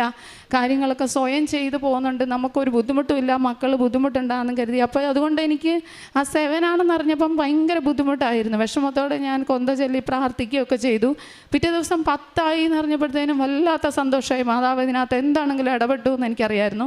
അത് കഴിഞ്ഞിട്ട് എനിക്ക് ഉടമ്പടി പുതുക്കേണ്ട ഒരു ദിവസം ഉണ്ടായിരുന്നു. ആ സമയത്ത് വന്ന് ഞാൻ എഴുതി, എന്ത് തന്നെയാണെങ്കിലും ബ്ലീഡിങ് വന്നതായി ഇതിനകത്ത് എന്തെങ്കിലും ഉണ്ടാവും, അതെനിക്ക് സർജറി കൂടെ മരുന്നുകൊണ്ട് മാത്രം പോകുന്ന ഒരു കാര്യമായിട്ട് പരിശുദ്ധ അമ്മ ഇടപെടുത്തണം. കാരണം പപ്പയ്ക്ക് അത് താങ്ങാനുള്ള ബുദ്ധിമുട്ട് എന്ന് വെച്ച് കഴിഞ്ഞാൽ ഇങ്ങനെ ഈ ഹോസ്പിറ്റലിൽ കയറി ഇറങ്ങി നടക്കുക, പിന്നെ ഒരാളെ ഡിപ്പെൻഡ് ചെയ്ത് വരിക, ഇതൊക്കെ വല്ലാത്ത ബുദ്ധിമുട്ടാണെന്ന് എനിക്ക് നന്നായിട്ട് അറിയാമായിരുന്നു. അതുകൊണ്ട് അങ്ങനെ ഒരു ഇടവരുത്തരുത് എന്നുള്ളത് ഞാൻ നിയോഗത്തിൽ എഴുതിയിരുന്നു. അത് കഴിഞ്ഞ് പപ്പയുടെ എൻഡോസ്കോപ്പി ചെയ്തപ്പം ഒരു കുഴപ്പമില്ല. പക്ഷേ കൊളോണോസ്കോപ്പി ചെയ്തപ്പോഴത്തേനും കുടലിൽ കുരുക്കളുണ്ടായിരുന്നു 3 എണ്ണം. അതിനകത്ത് 1 എണ്ണം പൊട്ടിയതാണ് ബ്ലീഡിങ് വന്നതെന്ന് പറഞ്ഞു.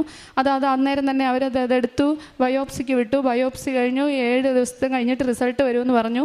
വീട്ടിൽ നിന്ന് ആരും ഒന്നും അനങ്ങിയില്ല, അതിനകത്തൊന്നും ചോദിക്കാനൊന്നും പോയിരുന്നില്ല. ഞാൻ 7 ദിവസം കഴിഞ്ഞ് വീട്ടിൽ വിളിച്ചപ്പോഴും പറഞ്ഞു ഞങ്ങൾ വിളിച്ച് ചോദിച്ചിട്ടില്ല എന്ന് പറഞ്ഞു. ഞാൻ ഹോസ്പിറ്റലിൽ വിളിച്ചു ചോദിച്ചപ്പോൾ അവർ റിസൾട്ട് ആയിട്ടില്ല എന്ന് പറഞ്ഞു. അപ്പോൾ ഞാൻ പറഞ്ഞു 8 ദിവസം ആയാലും ഇപ്പോൾ ആകേണ്ടതാണ്, ഒന്നുകൂടെ നോക്കിയിട്ട് പറയുമോ എന്ന് ചോദിച്ചു. ചോദിച്ചു. അപ്പം ഞാൻ അക്ഷയയിൽ ID കാർഡ് പുതുക്കാൻ വേണ്ടിയിട്ട് പോയിരിക്കുകയാണ്. അവിടെ ചെന്ന് നിന്നപ്പോഴാണ് ഒന്നും കൂടെ ഒന്ന് വിളിച്ച് ചോദിക്കുമോ നോക്കുമോ എന്ന് ചോദിച്ച് ഞാൻ സംസാരിച്ചത്. അപ്പോൾ ഈ സാധാരണഗതിക്ക് കൃപാസനത്തെ പറ്റി ഞാൻ പറയാത്ത സ്ഥലങ്ങളില്ല. അപ്പം എവിടെ ചെന്നാലും ഞാൻ മാതാവിനെ പറ്റി സംസാരിക്കും. അപ്പോൾ ഇവർ ഇങ്ങനെ OTP ചോദിച്ചുകൊണ്ടിരിക്കുകയും അക്ഷയാണ് ഒരുപാട് ക്യൂ ഉള്ളതുകൊണ്ട് ഞാൻ കൃപാസനത്തെ പറ്റി സംസാരിച്ചില്ല. അപ്പോൾ എൻ്റെ അടുത്ത് അവരിങ്ങോട്ട് എന്നോട് ചോദിച്ചു കൃപാസനത്തിൽ പോകാറുണ്ടോയെന്ന്.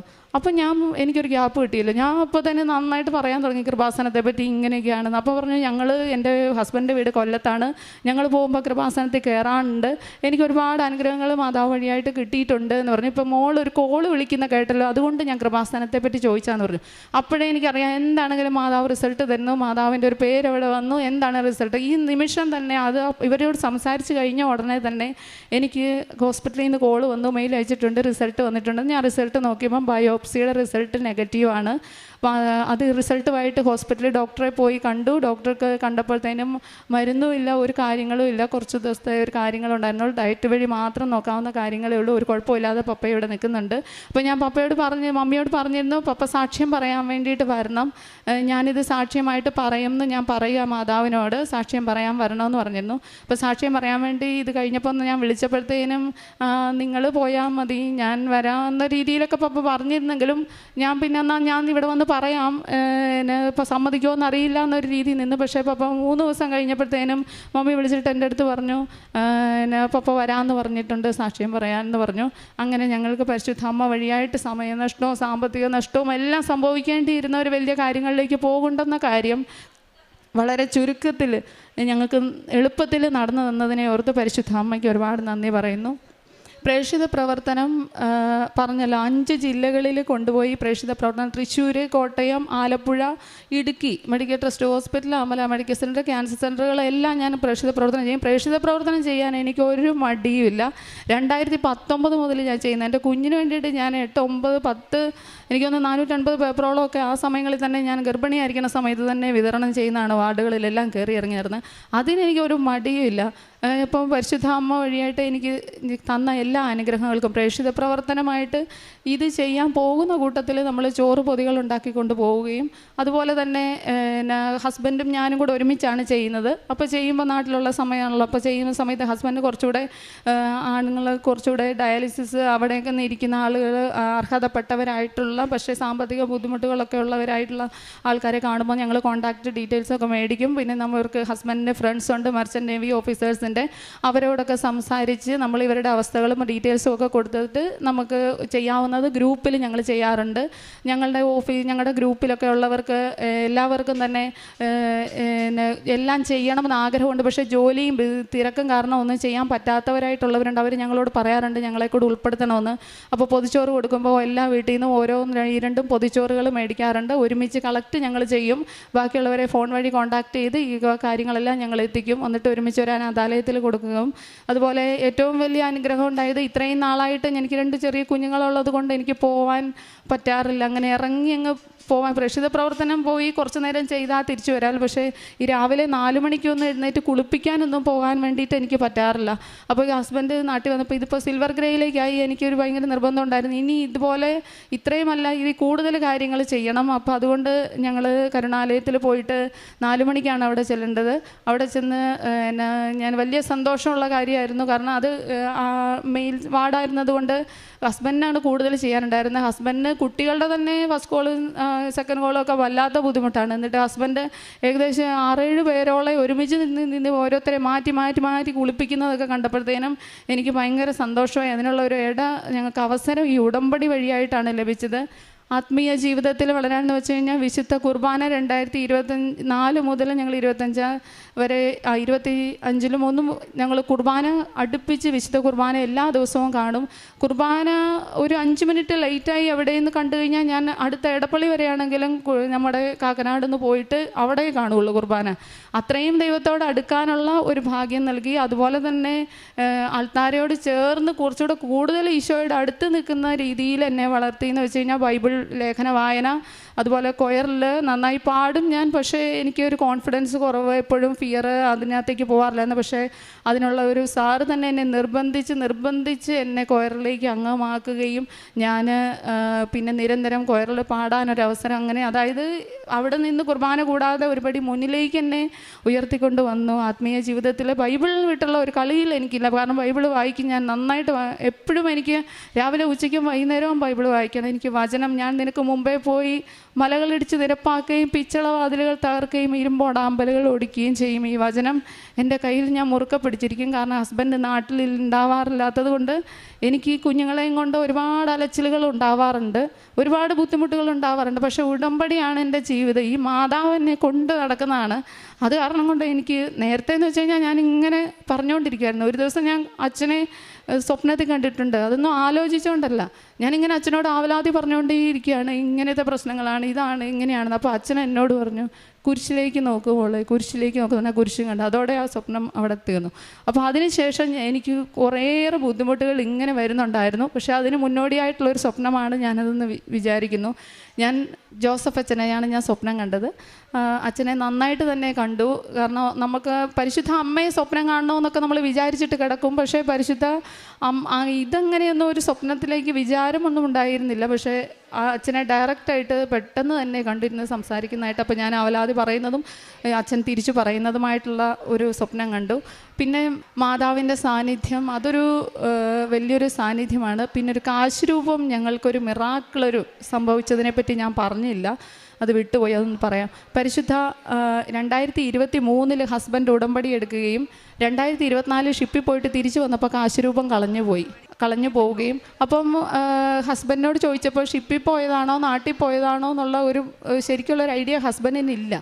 അപ്പം ഞങ്ങൾ ഇതിനെപ്പറ്റി കുറേ ദിവസങ്ങൾ തപ്പി നടക്കുകയൊക്കെ ചെയ്ത്, എന്നാൽ ഷിപ്പിലായിരിക്കും എന്ന് ഞാനിങ്ങനെ വിചാരിച്ചു, മനസ്സമാധാനത്തിൽ ഇങ്ങനെ അലച്ചിലുകളിൽ ഇരിക്കുകയായിരുന്നു.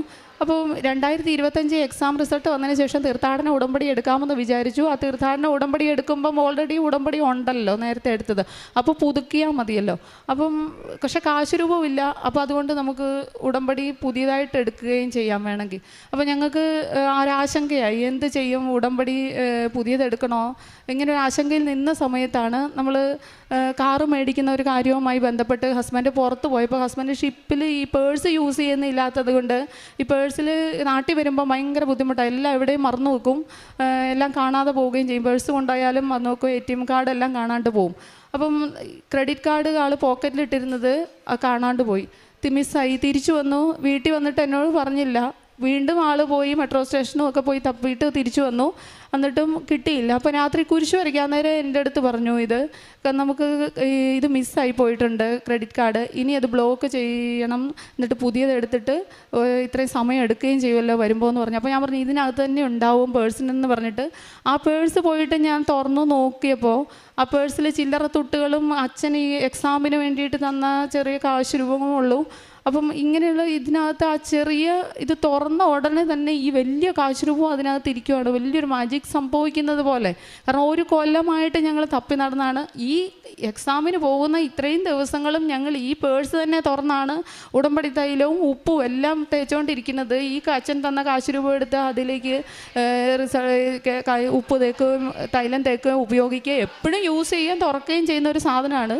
അതിനകത്ത് അന്നൊരു ദിവസം ഈ ക്രെഡിറ്റ് കാർഡ് കാണാതെ പോയ ദിവസം തിരിച്ചു വന്ന് ഞങ്ങൾ നോക്കിയപ്പോഴത്തേന് ഞാൻ നോക്കിയപ്പോൾ ഈ കാശുരൂപം ഇതിനകത്താണ് ഹസ്ബൻഡിൻ്റെ കഴുത്തിൽ കിടക്കുന്നത്. പരിശുദ്ധാമ്മ സംഭവിപ്പിച്ച ഒരു വലിയ മാജിക് പോലെ സംഭവിച്ച ഒരു കാര്യം, വലിയൊരു മിറാക്കിളാണ്. ഞങ്ങൾക്കത് തിരിച്ചു തന്നത്. അതുകൊണ്ട് ഉടമ്പടി ഞങ്ങൾ പുതുക്കുക.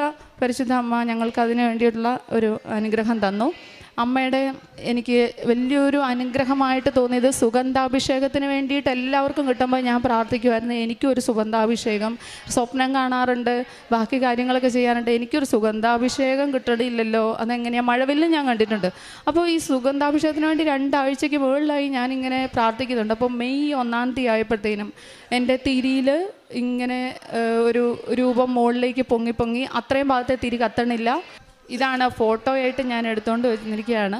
ഇത് ഞാൻ നേരത്തെ തിരിയായിട്ട് തന്നെ വന്ന് സിസ്റ്ററിനെ കാണിച്ചിട്ടുണ്ടായിരുന്നു. അന്ന് എനിക്ക് വേറെ സാക്ഷ്യങ്ങൾ പറയാൻ വേണ്ടിയിട്ടുണ്ടായിരുന്നില്ലാത്തത് കൊണ്ട് സിസ്റ്റർ പറഞ്ഞായിരുന്നു കയ്യിൽ വെച്ച് വയ്ക്കാൻ. ഇപ്പം ഞാനിത് വന്നപ്പോൾ എടുത്തുകൊണ്ട് വന്നാണ്. ഇതിൽ നന്നായിട്ട് മാതാവിനെ നമുക്ക് തെളിഞ്ഞ് കാണാം ഈ ഫോട്ടോയിൽ. അപ്പോൾ ഞാൻ ഒരു ദിവസം നോക്കുമ്പം ഇങ്ങനെ ഒരു രൂപം അതിനകത്തൊന്നുമില്ല. പിറ്റേ ദിവസം വരയായിട്ട് ലൈൻ വരുന്നുണ്ട്. അതിൻ്റെ പിറ്റേ ദിവസവും 3-4 ദിവസം കൊണ്ടാണ് ഇത് കംപ്ലീറ്റ് ആയിട്ടൊരു രൂപമായിട്ട് വന്നത്. അതിൽ നമ്മൾ തിരി കത്തിക്കുന്ന സമയത്ത് ഇത് നന്നായിട്ട് തെളിഞ്ഞ് കാണും. ഇത് ഫോട്ടോ കൂടി എടുത്ത സമയത്ത് നന്നായിട്ട് മാതാവിനെ ഇതിനകത്ത് കാണാം.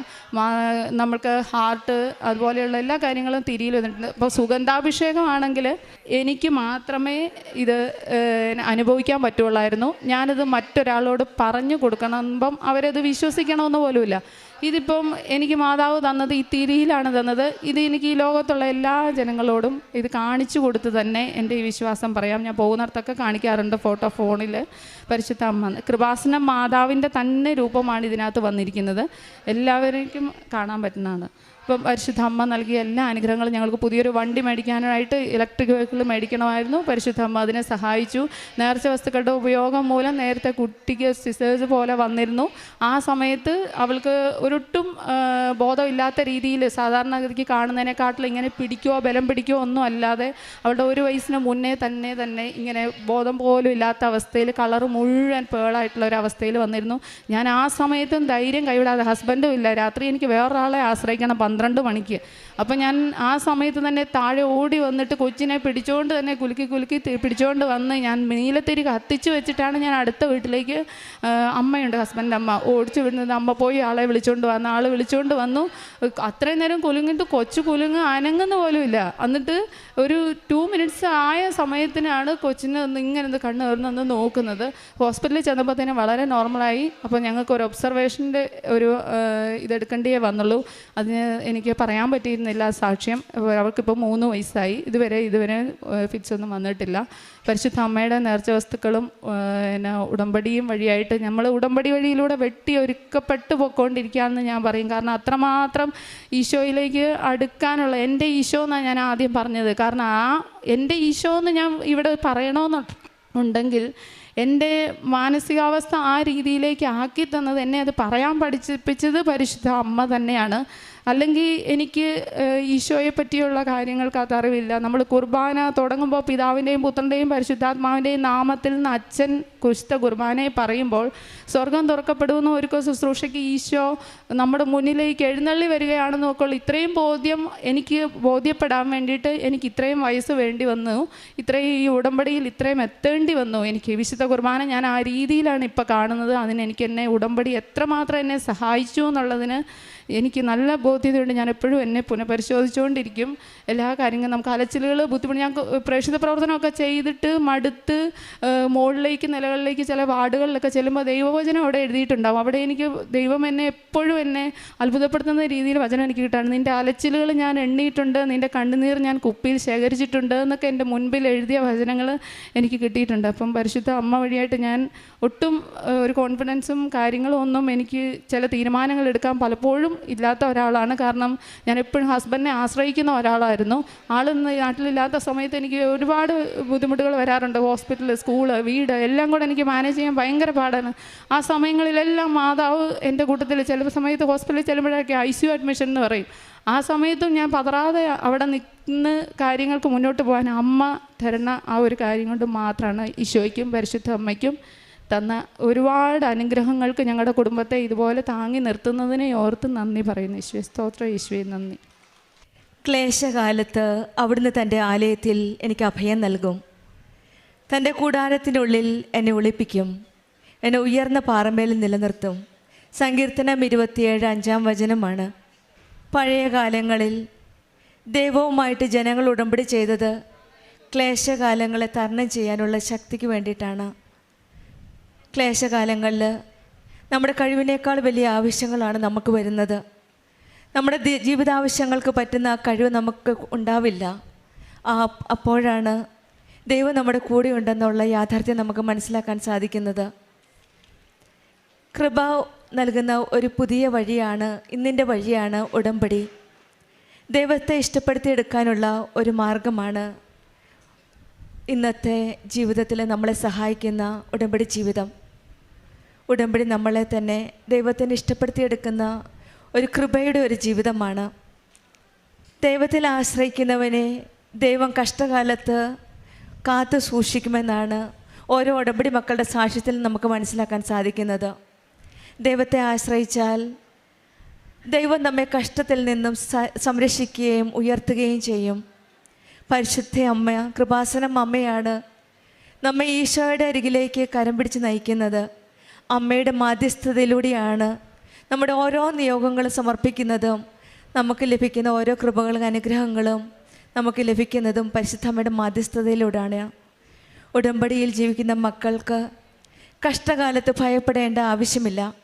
ദൈവത്തിൻ്റെ സാന്നിധ്യത്തിൽ ജീവിക്കുകയും വിശ്വാസത്തോടെ വിശ്വസ്തയോടെ ഉടമ്പടി ജീവിതം നയിക്കുകയും ചെയ്യുമ്പോൾ കർത്താവിൻ്റെ കരുണയും സംരക്ഷണവും സ്നേഹവും എല്ലാം അവർക്ക് അനുഭവിക്കാൻ സാധിക്കുന്നു. ഉടമ്പടിയിൽ ദൈവം നമ്മെ തൻ്റെ സാന്നിധ്യത്തിലേക്കാണ് നയിക്കുന്നത്. പ്രശ്നങ്ങളുടെ നടുവിൽ ആത്മീയ സംരക്ഷണമാണ് ഉടമ്പടി മക്കൾക്കുള്ളത്. ജീവിതം പാറയായ യേശു ക്രിസ്തുവിലാണ് ഉറപ്പിക്കുന്നത്. ഉടമ്പടി ജീവിതത്തിലൂടെ ഉടമ്പടിയിൽ വിശ്വസ്തരായി നിൽക്കുന്നവരുടെ ഓരോ ജീവിത സാക്ഷ്യങ്ങളാണ് നാം ഇവിടെ കേൾക്കുന്നത്. അങ്ങനെയുള്ളൊരു വലിയ സാക്ഷ്യമാണ് ജിൻസിമോൾ നമ്മളോട് സാക്ഷ്യപ്പെടുത്തിയത്. ഈശോയും അമ്മയും നമ്മുടെ കൂടെയുള്ളപ്പോൾ നമുക്കൊന്നിനും ഭയപ്പെടേണ്ട ആവശ്യമില്ല. കൃപാസനത്തിലൂടെ കൃപ ഒഴുകുന്ന ഒരു വഴിയാണ് ഉടമ്പടി. ദൈവം ഇഷ്ടപ്പെട്ട ജനങ്ങൾ വളരെ കുറവാണ്. ഉടമ്പടി ജീവിതം തിരഞ്ഞെടുത്ത മക്കളുടെ കൂടെ ഉടമ്പടി ജീവിതത്തിലൂടെ വിശ്വാസത്തോടെ നമ്മൾ നയിക്കുമ്പോഴാണ് ഈശോയുടെയും അമ്മയുടെയും കൃപ നമ്മളിലേക്ക് വരുന്നത്. ക്ലേശകാലത്ത് അവിടുന്ന് തൻ്റെ ആലയത്തിൽ എനിക്ക് അഭയം നൽകും, തൻ്റെ കൂടാരത്തിനുള്ളിൽ എന്നെ ഒളിപ്പിക്കും, എന്നെ ഉയർന്ന പാറമേൽ നിർത്തുമെന്ന കർത്താവ് തന്നെ ഇവരെ ഉയർന്ന പാറമേലാണ് നിർത്തിയിരിക്കുന്നത്. കരഞ്ഞു പ്രാർത്ഥിക്കുന്ന ഓരോ കണ്ണീർ തുടയ്ക്കുന്ന പരിശുദ്ധ അമ്മയാണ് നമ്മുടെ കൂടെയുള്ളത്.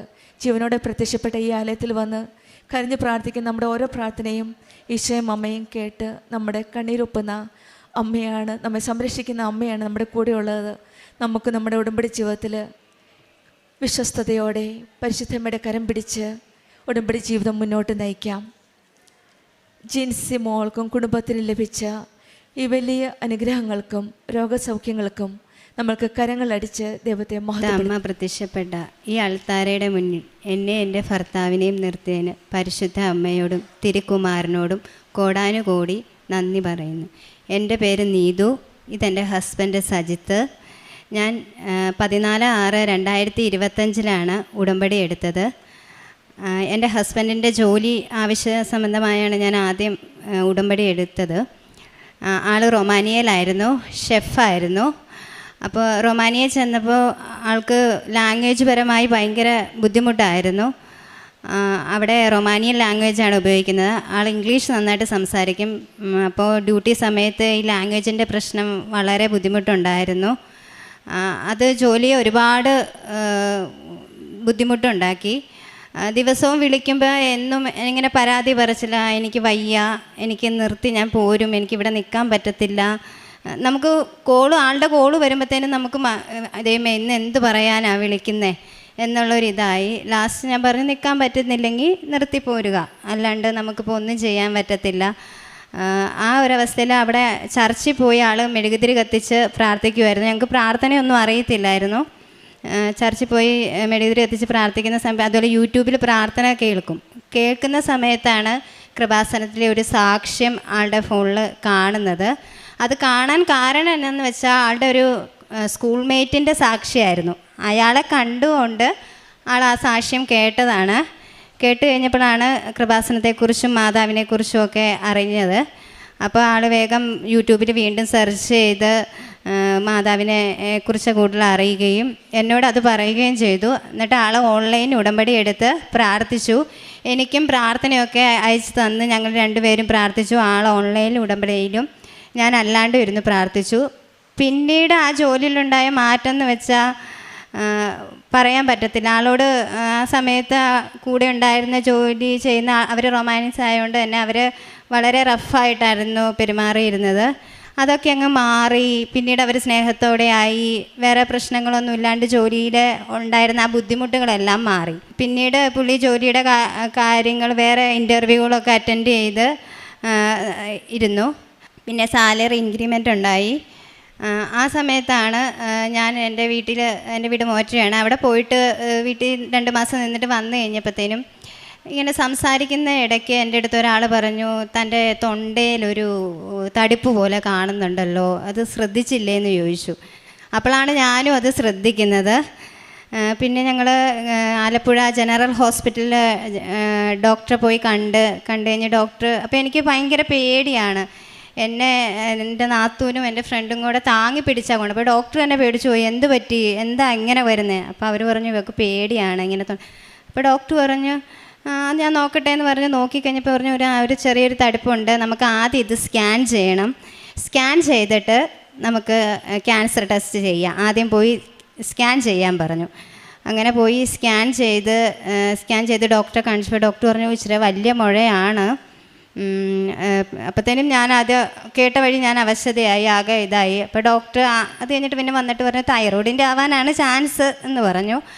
അത് കഴിഞ്ഞിട്ട് പറഞ്ഞു ഉടനെ തന്നെ ക്യാൻസർ ടെസ്റ്റ് ചെയ്യുക. അപ്പോൾ എൻ്റെ കൂടെ ഉണ്ടായിരുന്ന നാത്തും പറഞ്ഞു ഞങ്ങൾ എന്നാൽ പുറത്ത് ചെയ്യട്ടെ, ഒരുപാട് താമസം വന്നാലോ, ഗവൺമെൻറ് ഹോസ്പിറ്റലല്ലേ, ഒരുപാട് താമസം വന്ന് പുറത്ത് ചെയ്യട്ടെ എന്ന് വെച്ചപ്പോൾ ഡോക്ടർ പറഞ്ഞു പുറത്തൊന്നും ചെയ്യണ്ട, കൂടി വന്നാൽ 3 ദിവസം അതിനുള്ളിൽ അവർ വിളിക്കുമെന്ന് പറഞ്ഞു. ഞങ്ങൾ അവിടെ പോയി അഡ്രസ്സും ഫോൺ നമ്പറൊക്കെ കൊടുത്ത് നോക്കി നിൽക്കുകയാണ്, വിളിക്കുന്നത് നോക്കി ദിവസങ്ങളായിട്ട് ഇങ്ങനെ നോക്കി നിൽക്കുകയാണ്, ഇവർ വിളിക്കുന്നൊന്നുമില്ല. അങ്ങനെ ഇരുന്ന് അപ്പോൾ ഞാൻ ഡോക്ടറെ കണ്ട് ഇറങ്ങിയപ്പോൾ ഡോക്ടർ ആദ്യം തൈറോയിഡിൻ്റെ ആണെന്ന് പറഞ്ഞ് ഒന്ന് പിടിച്ച് നോക്കിയിട്ട് പിന്നെ എഴുന്നേറ്റ് വന്ന് ഒന്നോടെ പിടിച്ചിട്ട് ഇറങ്ങാൻ നേരത്തെ എന്നോട് ഡോക്ടർ പറഞ്ഞു നീ ഇത് ഒന്നുകൊണ്ടും പേടിക്കണ്ട, അഥവാ എന്ത് അസുഖമാണെങ്കിലും അതിന് ചികിത്സയുണ്ട് കേട്ടോ, മരുന്നുണ്ട് കേട്ടോ എന്ന് പറഞ്ഞു. ആ ഒരു ഇത് കേട്ടതും എനിക്ക് മനസ്സിലായി എനിക്കെന്തോ ക്യാൻസറാണ് എന്നുള്ളൊരു എനിക്ക് അങ്ങനെ ഒരു സൂചന എനിക്ക് ഡോക്ടർ തന്ന പോലെ തോന്നി.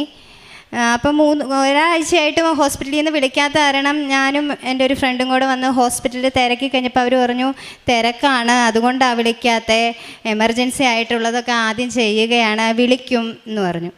പിന്നീട് ഞാൻ ആ ഹോസ്പിറ്റലിൽ അന്വേഷണമൊന്നും പോയില്ല.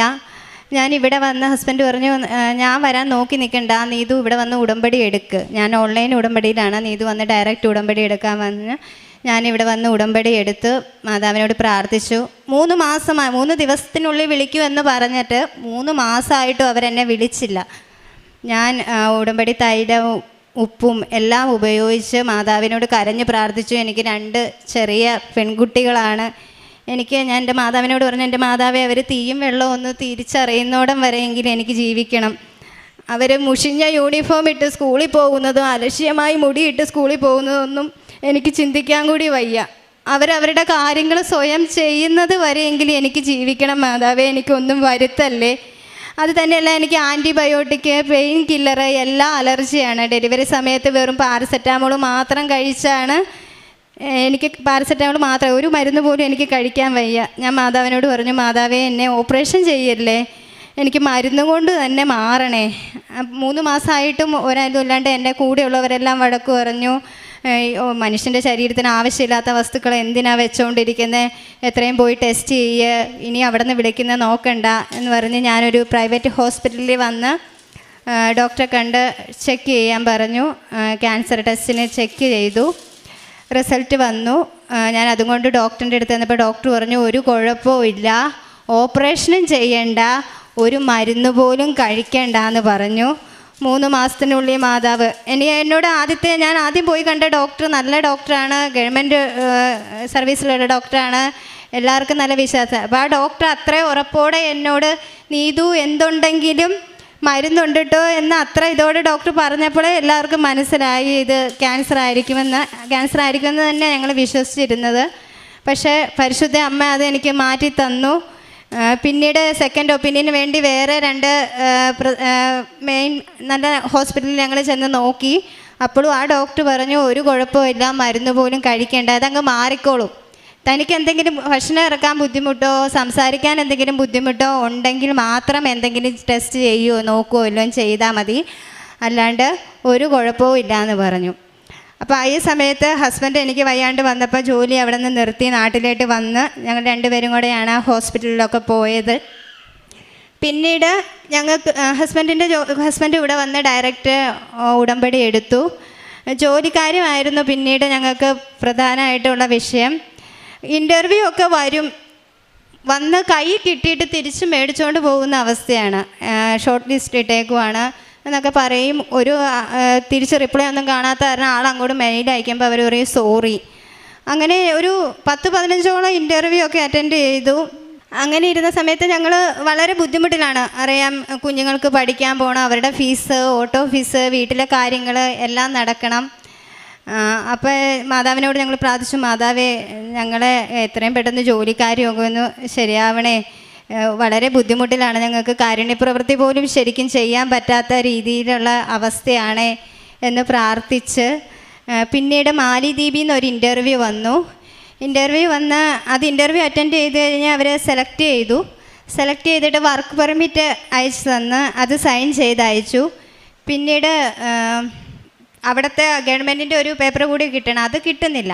അതിന് വേണ്ടി വെയിറ്റ് ചെയ്തിരുന്ന് വരുന്നില്ല. അപ്പോൾ അങ്ങോട്ട് മെയിൽ അയച്ച് ചോദിച്ചു, പറഞ്ഞു ഇവിടെ നൊയമ്പൊക്കെ ആയതുകൊണ്ട് ഇച്ചിരി താമസം വരും എന്ന് പറഞ്ഞപ്പോൾ നമ്മുടെ കാര്യങ്ങൾ ബുദ്ധിമുട്ടിലായി വരികയാണ്, ജോലിയില്ല, ആ അവസ്ഥയിൽ വരികയാണ്. അപ്പോൾ ഞങ്ങൾ അച്ഛൻ്റെ ഡെയിലി ബ്രെഡ് കേൾക്കുമായിരുന്നു.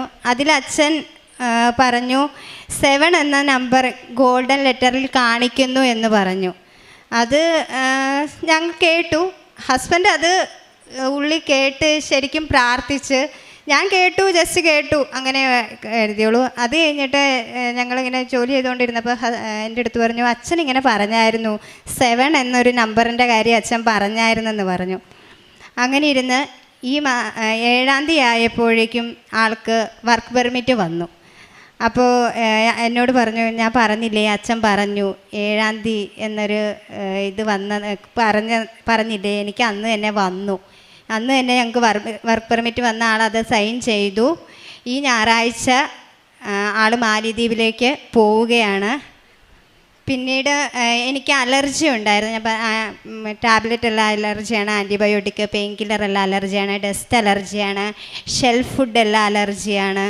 ഒന്നും എനിക്ക് കഴിക്കാനോ ഒന്നും ചെയ്യാനും പറ്റത്തില്ല. ഞാനൊരു ടീച്ചറാണ്, എനിക്ക് ചോക്കിൻ്റെ പൊടി അലർജിയാണ്, മാസ്ക് വെച്ചാണ് ഞാൻ ബോർഡിൽ എഴുതുന്നത്.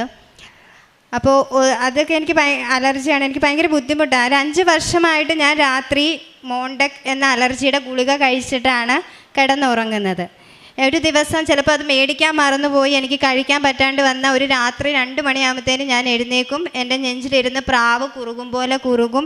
ശ്വാസം എടുക്കാൻ ഞാൻ ഒരുപാട് ബുദ്ധിമുട്ടും. എൻ്റെ കണ്ണും മൂക്കും ഒക്കെ ചൊറിഞ്ഞ് വല്ലാണ്ട് വീർക്കും. നേരം വെളുത്ത് മെഡിക്കൽ സ്റ്റോർ തുറക്കുന്നതോടെ വരെ ഞാൻ എഴുന്നേറ്റ് ഇരുന്ന് നേരം വെളുപ്പിച്ചിട്ടുണ്ട്. ഈ ഉടമ്പടി എടുത്തതിന് ശേഷം ദിവസവും ഞാൻ തൈലം തൊട്ട് പ്രാർത്ഥിക്കുകയും ഉപ്പ് ഉപയോഗിക്കുകയും ഒക്കെ ചെയ്തു. ഇപ്പം 6 മാസമായിട്ട് ഞാൻ ആ ഗുളിക ഉപയോഗിക്കുന്നില്ല, എനിക്കൊരു കുഴപ്പവുമില്ല, ഞാൻ സുഖമായിട്ട് ഉറങ്ങുന്നു. എനിക്ക് ഷെൽഫ് ഫുഡ് അലർജി എന്ന് വെച്ചാൽ ചെമ്മീനൊക്കെ വേവിക്കുമ്പോൾ അടുത്ത് നിന്നാൽ മതി, ആ സ്മെല്ല്, അതിൽ നിന്ന് വരുന്ന ആ സ്മെല്ല് അടിക്കുമ്പോൾ ഉടനെ എന്നെ ശ്വാസം മുട്ടിയിട്ട് എനിക്കൊന്നും പെട്ടെന്ന് തന്നെ ഹോസ്പിറ്റലിൽ പോകുക അല്ലെങ്കിൽ മരുന്ന് എടുക്കേണ്ട അവസ്ഥയാണ്. ഒരു ആഹാരം വേവിക്കുമ്പോൾ പോലും എനിക്ക് അടുത്ത് നിൽക്കാൻ പറ്റാത്തതായിരുന്നു. ഞാൻ അങ്ങനെ കുക്ക് ചെയ്യുമ്പോൾ മാസ്ക് വെച്ചിട്ട് അതിൻ്റെ മുകളിൽ ഒരു ടവൽ വെച്ച് കെട്ടിയായിരുന്നു ചെമ്മീനൊക്കെ കുക്ക് ചെയ്തുകൊണ്ടിരുന്നത്. ഇപ്പോൾ എനിക്ക് ഒരു കുഴപ്പമില്ല, മാസ്കും വെക്കേണ്ട ഒന്നുമില്ല, ഞാൻ ധൈര്യമായിട്ട് അടുക്കളയിൽ നിന്ന് കുക്ക് ചെയ്യുന്നു. പിന്നെ എൻ്റെ കല്യാണത്തിന് മുന്നേ ഞാൻ വർക്ക് ചെയ്തതാണ്. പിന്നെ കല്യാണത്തിന് ശേഷം കുഞ്ഞുങ്ങളായതിനു ശേഷം എനിക്ക് വർക്ക് ചെയ്യാൻ പോകാൻ പറ്റിയില്ല. അവർ 2 പേര് സ്കൂളിലായപ്പോൾ ഞാൻ പിന്നെ പയ്യെ ജോലിയിലേക്ക് നോക്കാം എന്ന ഇതായി. പക്ഷേ 8 വർഷത്തെ ഒരു കരിയർ ഗ്യാപ്പ് വന്നായിരുന്നു എനിക്ക് ജോലിയൊക്കെ കിട്ടാൻ. B.Ed എന്ന് പറയുമ്പോൾ തന്നെ പെട്ടെന്ന് തന്നെ കുഞ്ഞുങ്ങൾ പഠിച്ചിറങ്ങുന്ന ഒരു ഇതായതുകൊണ്ട് ടീച്ചിങ് ജോലി കിട്ടാൻ ഇച്ചിരി ബുദ്ധിമുട്ടായിരുന്നു. ആ സമയത്ത് ഞാൻ മാതാവിനോട് പ്രാർത്ഥിച്ചു, അമ്മ എനിക്കൊരു ജോലി കിട്ടണം. ഹസ്ബൻഡും പ്രാർത്ഥിച്ചു, നീതുവിനൊരു ജോലി കിട്ടണം എന്ന് പ്രാർത്ഥിച്ചു. അപ്പം ഞാൻ ഞങ്ങളുടെ അടുത്തുള്ള സ്കൂളുകളിൽ അവിടെയൊക്കെ ബയോഡേറ്റ കൊടുത്തിരുന്നു. അങ്ങും വിളിക്കുന്നില്ല. ഒരു ദിവസം എനിക്കൊരു കോള് വന്നു, നീതു അല്ലേ, ഞങ്ങൾ ഇങ്ങനെ തകഴിന്ന് വിളിക്കുവാണ്. അപ്പം ഞാനിങ്ങനെ തകഴി സ്കൂളിലൊന്നും ഞാൻ കൊടുത്തിട്ടില്ല ബയോഡേറ്റ. അപ്പം ഞാൻ പറഞ്ഞു, ഞാൻ ഇവിടെ ബയോഡേറ്റ ഒന്ന് ഞാനിങ്ങനെ ഇങ്ങനെ ഒരാളുണ്ടെന്ന് അറിഞ്ഞ് നമ്പർ കിട്ടി, നമ്പർ ഒരാളോട് മേടിച്ച് വിളിക്കുവാണേ, ഞങ്ങൾക്ക് സ്കൂളിൽ ഒരു ടീച്ചറിന് ആവശ്യമുണ്ട്, നീതു വന്ന് ഇൻ്റർവ്യൂ അറ്റൻഡ് ചെയ്യണമെന്ന് പറഞ്ഞ് ഞാൻ 2 ദിവസം കഴിഞ്ഞ് പോയി ഇൻ്റർവ്യൂ അറ്റൻഡ് ചെയ്തു. എനിക്കൊരു ജോലി അവിടെ കിട്ടി. ഞാനിപ്പോൾ അവിടെ വർക്ക് ചെയ്തുകൊണ്ടിരിക്കുകയാണ്. ബയോഡേറ്റ പോലും കൊടുക്കാണ്ട് എനിക്ക് ഇങ്ങോട്ട് വിളിച്ച് പരിശുദ്ധ അമ്മ എനിക്കൊരു ജോലി തന്നു. പിന്നെ ഞങ്ങൾ പ്രേക്ഷിത പ്രവർത്തനമായിട്ട് ചെയ്തിരുന്നത്, ഞങ്ങൾ എല്ലാ മാസവും ഇവിടെ വന്ന് പത്രം മേടിക്കുമായിരുന്നു. പിന്നെ തമിഴ് പത്രം മേടിച്ച് ഞങ്ങൾ വേളാങ്കണ്ണി അവിടെ ഒക്കെ കൊണ്ടുപോയി കൊടുത്തു. പിന്നെ തമിഴ് പത്രം മേടിച്ച് എടത്തുവ പള്ളിയിൽ ശനി ഞായർ ദിവസങ്ങളിൽ തമിഴ് നാട്ടിൽ നിന്നൊക്കെ ആൾക്കാർ വരും, തീർത്ഥാടകർ വരും. അപ്പോൾ ഞങ്ങൾ അവിടെ പോയി അവർക്ക് പത്രം കൊടുത്ത് അവരുടെ ഫുള്ള് യൂട്യൂബൊക്കെ എടുത്ത് കാണിച്ച് അച്ഛൻ്റെ പ്രാർത്ഥനകളൊക്കെ കാണിച്ച് തമിഴ് ഉടമ്പടിയുടെ കാര്യങ്ങളൊക്കെ പറഞ്ഞു കൊടുത്ത് അവർ അങ്ങനെ ചെയ്യാറുണ്ട്. പിന്നെ മലയാളം പത്രം മേടിച്ച് ഞങ്ങൾ വീടുകളിലാണ് കൂടുതൽ കൊടുത്തത്. പിന്നെ പ്രത്യക്ഷീകരണ പ്രാർത്ഥന എഴുതിയാണ് ഞങ്ങൾ കൊടുക്കാറ്, കൂടുതലും കൈകൊണ്ട് എഴുതിയാണ് കൊടുക്കാറ്. പിന്നെ ഇടയ്ക്കൊക്കെ ഫോട്ടോസ്റ്റാറ്റ് എടുത്ത് കൊടുത്തിട്ടുണ്ട് ചില സമയങ്ങളിലൊക്കെ. എങ്കിലും കൂടുതലും ഞങ്ങൾ കൈകൊണ്ട് തന്നെ പ്രത്യക്ഷീകരണ പ്രാർത്ഥന എഴുതി പത്രത്തിൻ്റെ ഒപ്പം ക്ലിപ്പ് ചെയ്ത് കൊടുത്ത് ഞങ്ങൾക്ക് കിട്ടിയ അനുഗ്രഹം പറഞ്ഞ് മാത്രമേ ഞങ്ങൾ പത്രം കൊടുക്കാറുള്ളൂ. അഥവാ പത്രം വേണ്ട എന്ന് പറയുന്നവരോട് ദേഷ്യമൊന്നും ഇതുവരെ തോന്നിയിട്ടില്ല. കാരണം എന്താണെന്ന് വെച്ചാൽ അവർ കൊണ്ടുപോയി കളയുന്നതിലും നല്ലതല്ലേ. പിന്നെ ഒരു പ്രാവശ്യം പത്രം കൊടുത്തവർക്ക് വീണ്ടും ഞങ്ങൾ കൊടുക്കാറില്ല.